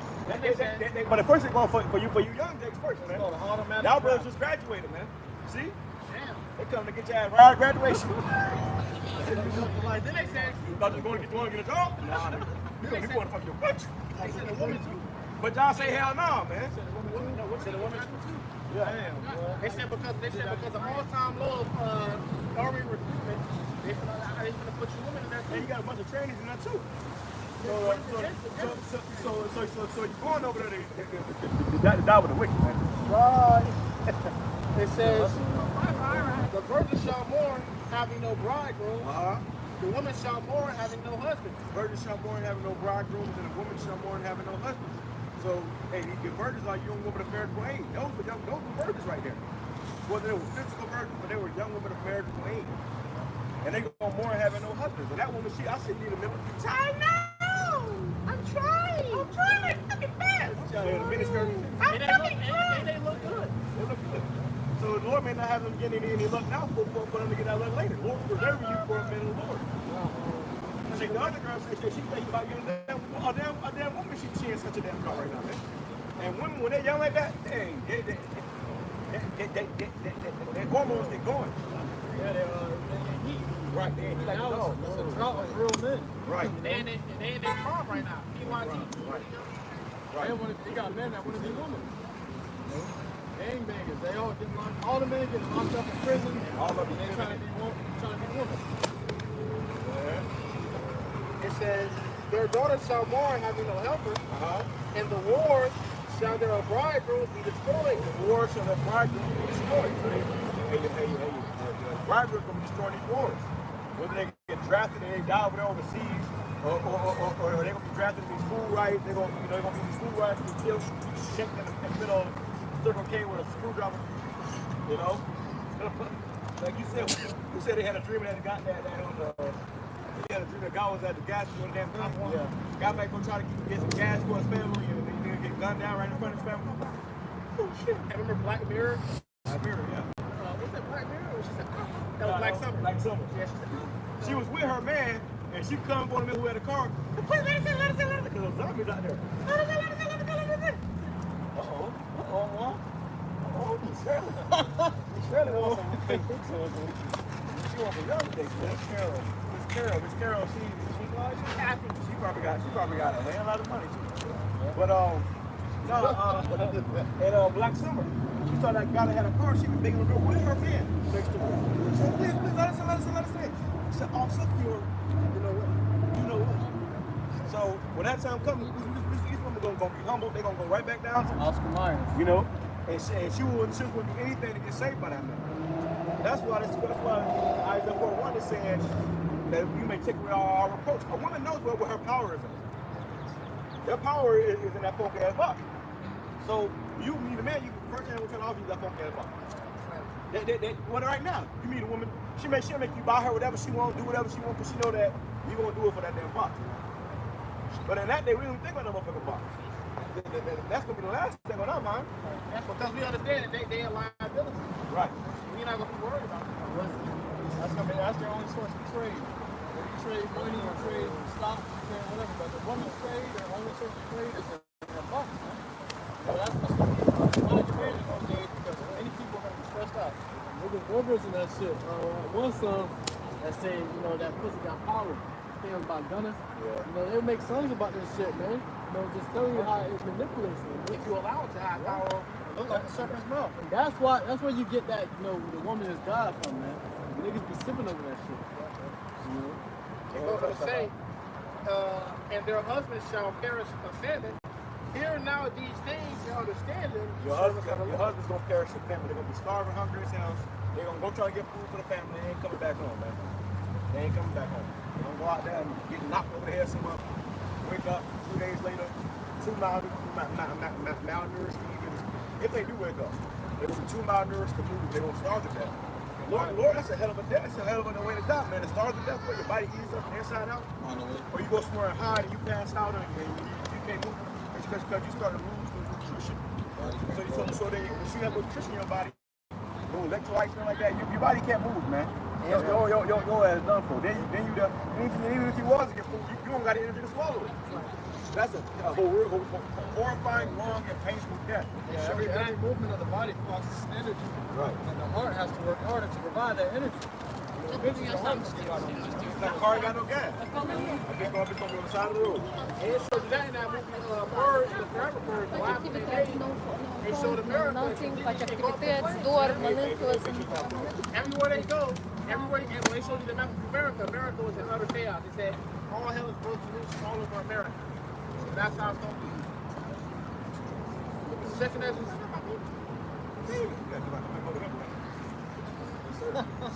16:35. Hear now these things, understand them, the service of the Lord. Hear now these things, understand them. So, hey, do you understand? There's going to be a shortage of men out here. That's what's going to make these women jump for the men of the Lord. They're going to be hiding in the bush somewhere. The men of the Lord will pass by and they're going to jump up and, hey, help me, please, not do anything. So we go watch the movie on the book of Eli, man. That woman was chasing that man down. He couldn't, no matter how much he told her to go away, she will not go away. Now she going to get in first in the show. All right, then, fuck it. Not that day. She gonna know that if it ain't you, it's death. Well, a woman will cuss you out for rejecting her. Right. She'll cuss you out for having certain standards and morals about yourself. Like, no, I don't want you. Oh, you giving sassy vibes. Okay, I don't want you. Like, you know my type. They ain't used to that shit, man. Yeah, they ain't used to being rejected. You know, so their ego is, they feel like they name on us as men, we just supposed to accept anything. Right. Nah, hey, that's why, hey, brothers, Hey, me and the beloved brothers came up with something. PSO. You know, me and the brother came up with something. PSO. Priority, standards, and options. So people now with sort of standards that we like have options. I mean, they don't focus on anything that's wrong with it. You know, not sort of rules. You know, don't sleep with any old woman, especially your woman. God. You got balls. You gotta have respect for yourself. You can't sleep with a woman that already got a man. You know, that's against the law. Yep. So we got to certain extent. You can't record like a war and all from here. So we don't even move in the spirit, especially in that day. You be in the truth still having a problem with adultery. You got people saying this might not be free. You gotta remember your body is the Lord's temple, so what you added on to the temple things that were profitable. You know? That was it on that. What's it called? I got the one guys want it. This is the book of Isaiah, chapter 13, verse 12. I will make a man more precious than fine gold, even a man than the gold wedge of Ophir. The Lord said He will make a man more precious than fine gold. Why are you going to be precious? There's going to be a shortage of men. And also, that men in the world. Men that still got 8 fucking teeth. Men that still, not starving. But men that's going to be, men that ain't crazy. You're going to be in all right mind that day, man. You're going to be sound mind that day, too. We got most men going to lose their minds. You're going to be somewhere bugged the hell out, scared, afraid to move. The men shall become as women. But the men of the Lord, they're going to have a sound mind that day, man. They're going to have clear thoughts. All hell going to bring death all around you. People just getting slaved, put to death. Your boyfriend going to be screaming like a little bitch. And we will be up there with a sound mind. Right. Laughing at people. Okay, Scripture says that feminine instruction, thou shalt laugh. We're going to laugh at people, man. Because we telling you now. What they say, laugh now, cry later. So right now, everybody's laughing, but we crying out. Well, it's going to be funny. Just like you laughed at us. You guys are bums, and you guys are conspiracy theorists. You laughed at us. You made money. And we see you catch your calamity, you going to laugh at you. I'm going to buy it. Isaiah 32:2, and a man shall be as an hiding place from the wind. And the man shall be as a hiding place from the wind, which means destruction. If you don't have a man in that day, that's going to be your approach. You're going to feel it in that day, man. That's what a woman said. They're looking for a man. The Lord got to spirit them to feel like that, man. When they need a man. Not only because they're trying to get their rocks off, but they know they need guidance. They need protection. They need structure. They need order. That's why you're going to be the man of the Lord. Go ahead. And a covert from the tempest. And a covert from the tempest. Okay, which is that destruction. Go ahead. As rivers of water in a dry place, as the shadow of a great. I swiped up. It's still raining. If you swiped up, you should have stopped raining. Go ahead. As rivers of water in a dry place, as the shadow of a great rock in a weary land. The shadow of a great rock in a weary land. So if you're on the desert and you see some shadow or a river of water, you're going to go jump in it, dive in it, bathe in it, you're going to find comfort in that, man. Well, to find men of the Lord that day, you're going to find comfort in that, man. You're going to see that this man got food, he got substance to take care of, and you're going to want to be up under that man. All right, that's the time we're coming into. And the whole world is going to understand that, man. All right, but let's go ahead and close out. One more precept. All right, go ahead and close out first, brother. All right, so with that, we're going to close out by giving all praise, honor, and glory to Yahweh Ba'ashem, Ba'ashem, Ba'ashem, double honor to the elders and the apostles of Great Millstone once more again. Peace, love, blessing those who elect. We are the brothers of Christ from Babylon, now Tampa, Florida. Till next time, Shalom. Shalom. About Ba'ashem. Hey, they had this news break thing. It says, man, woman, children, every outside.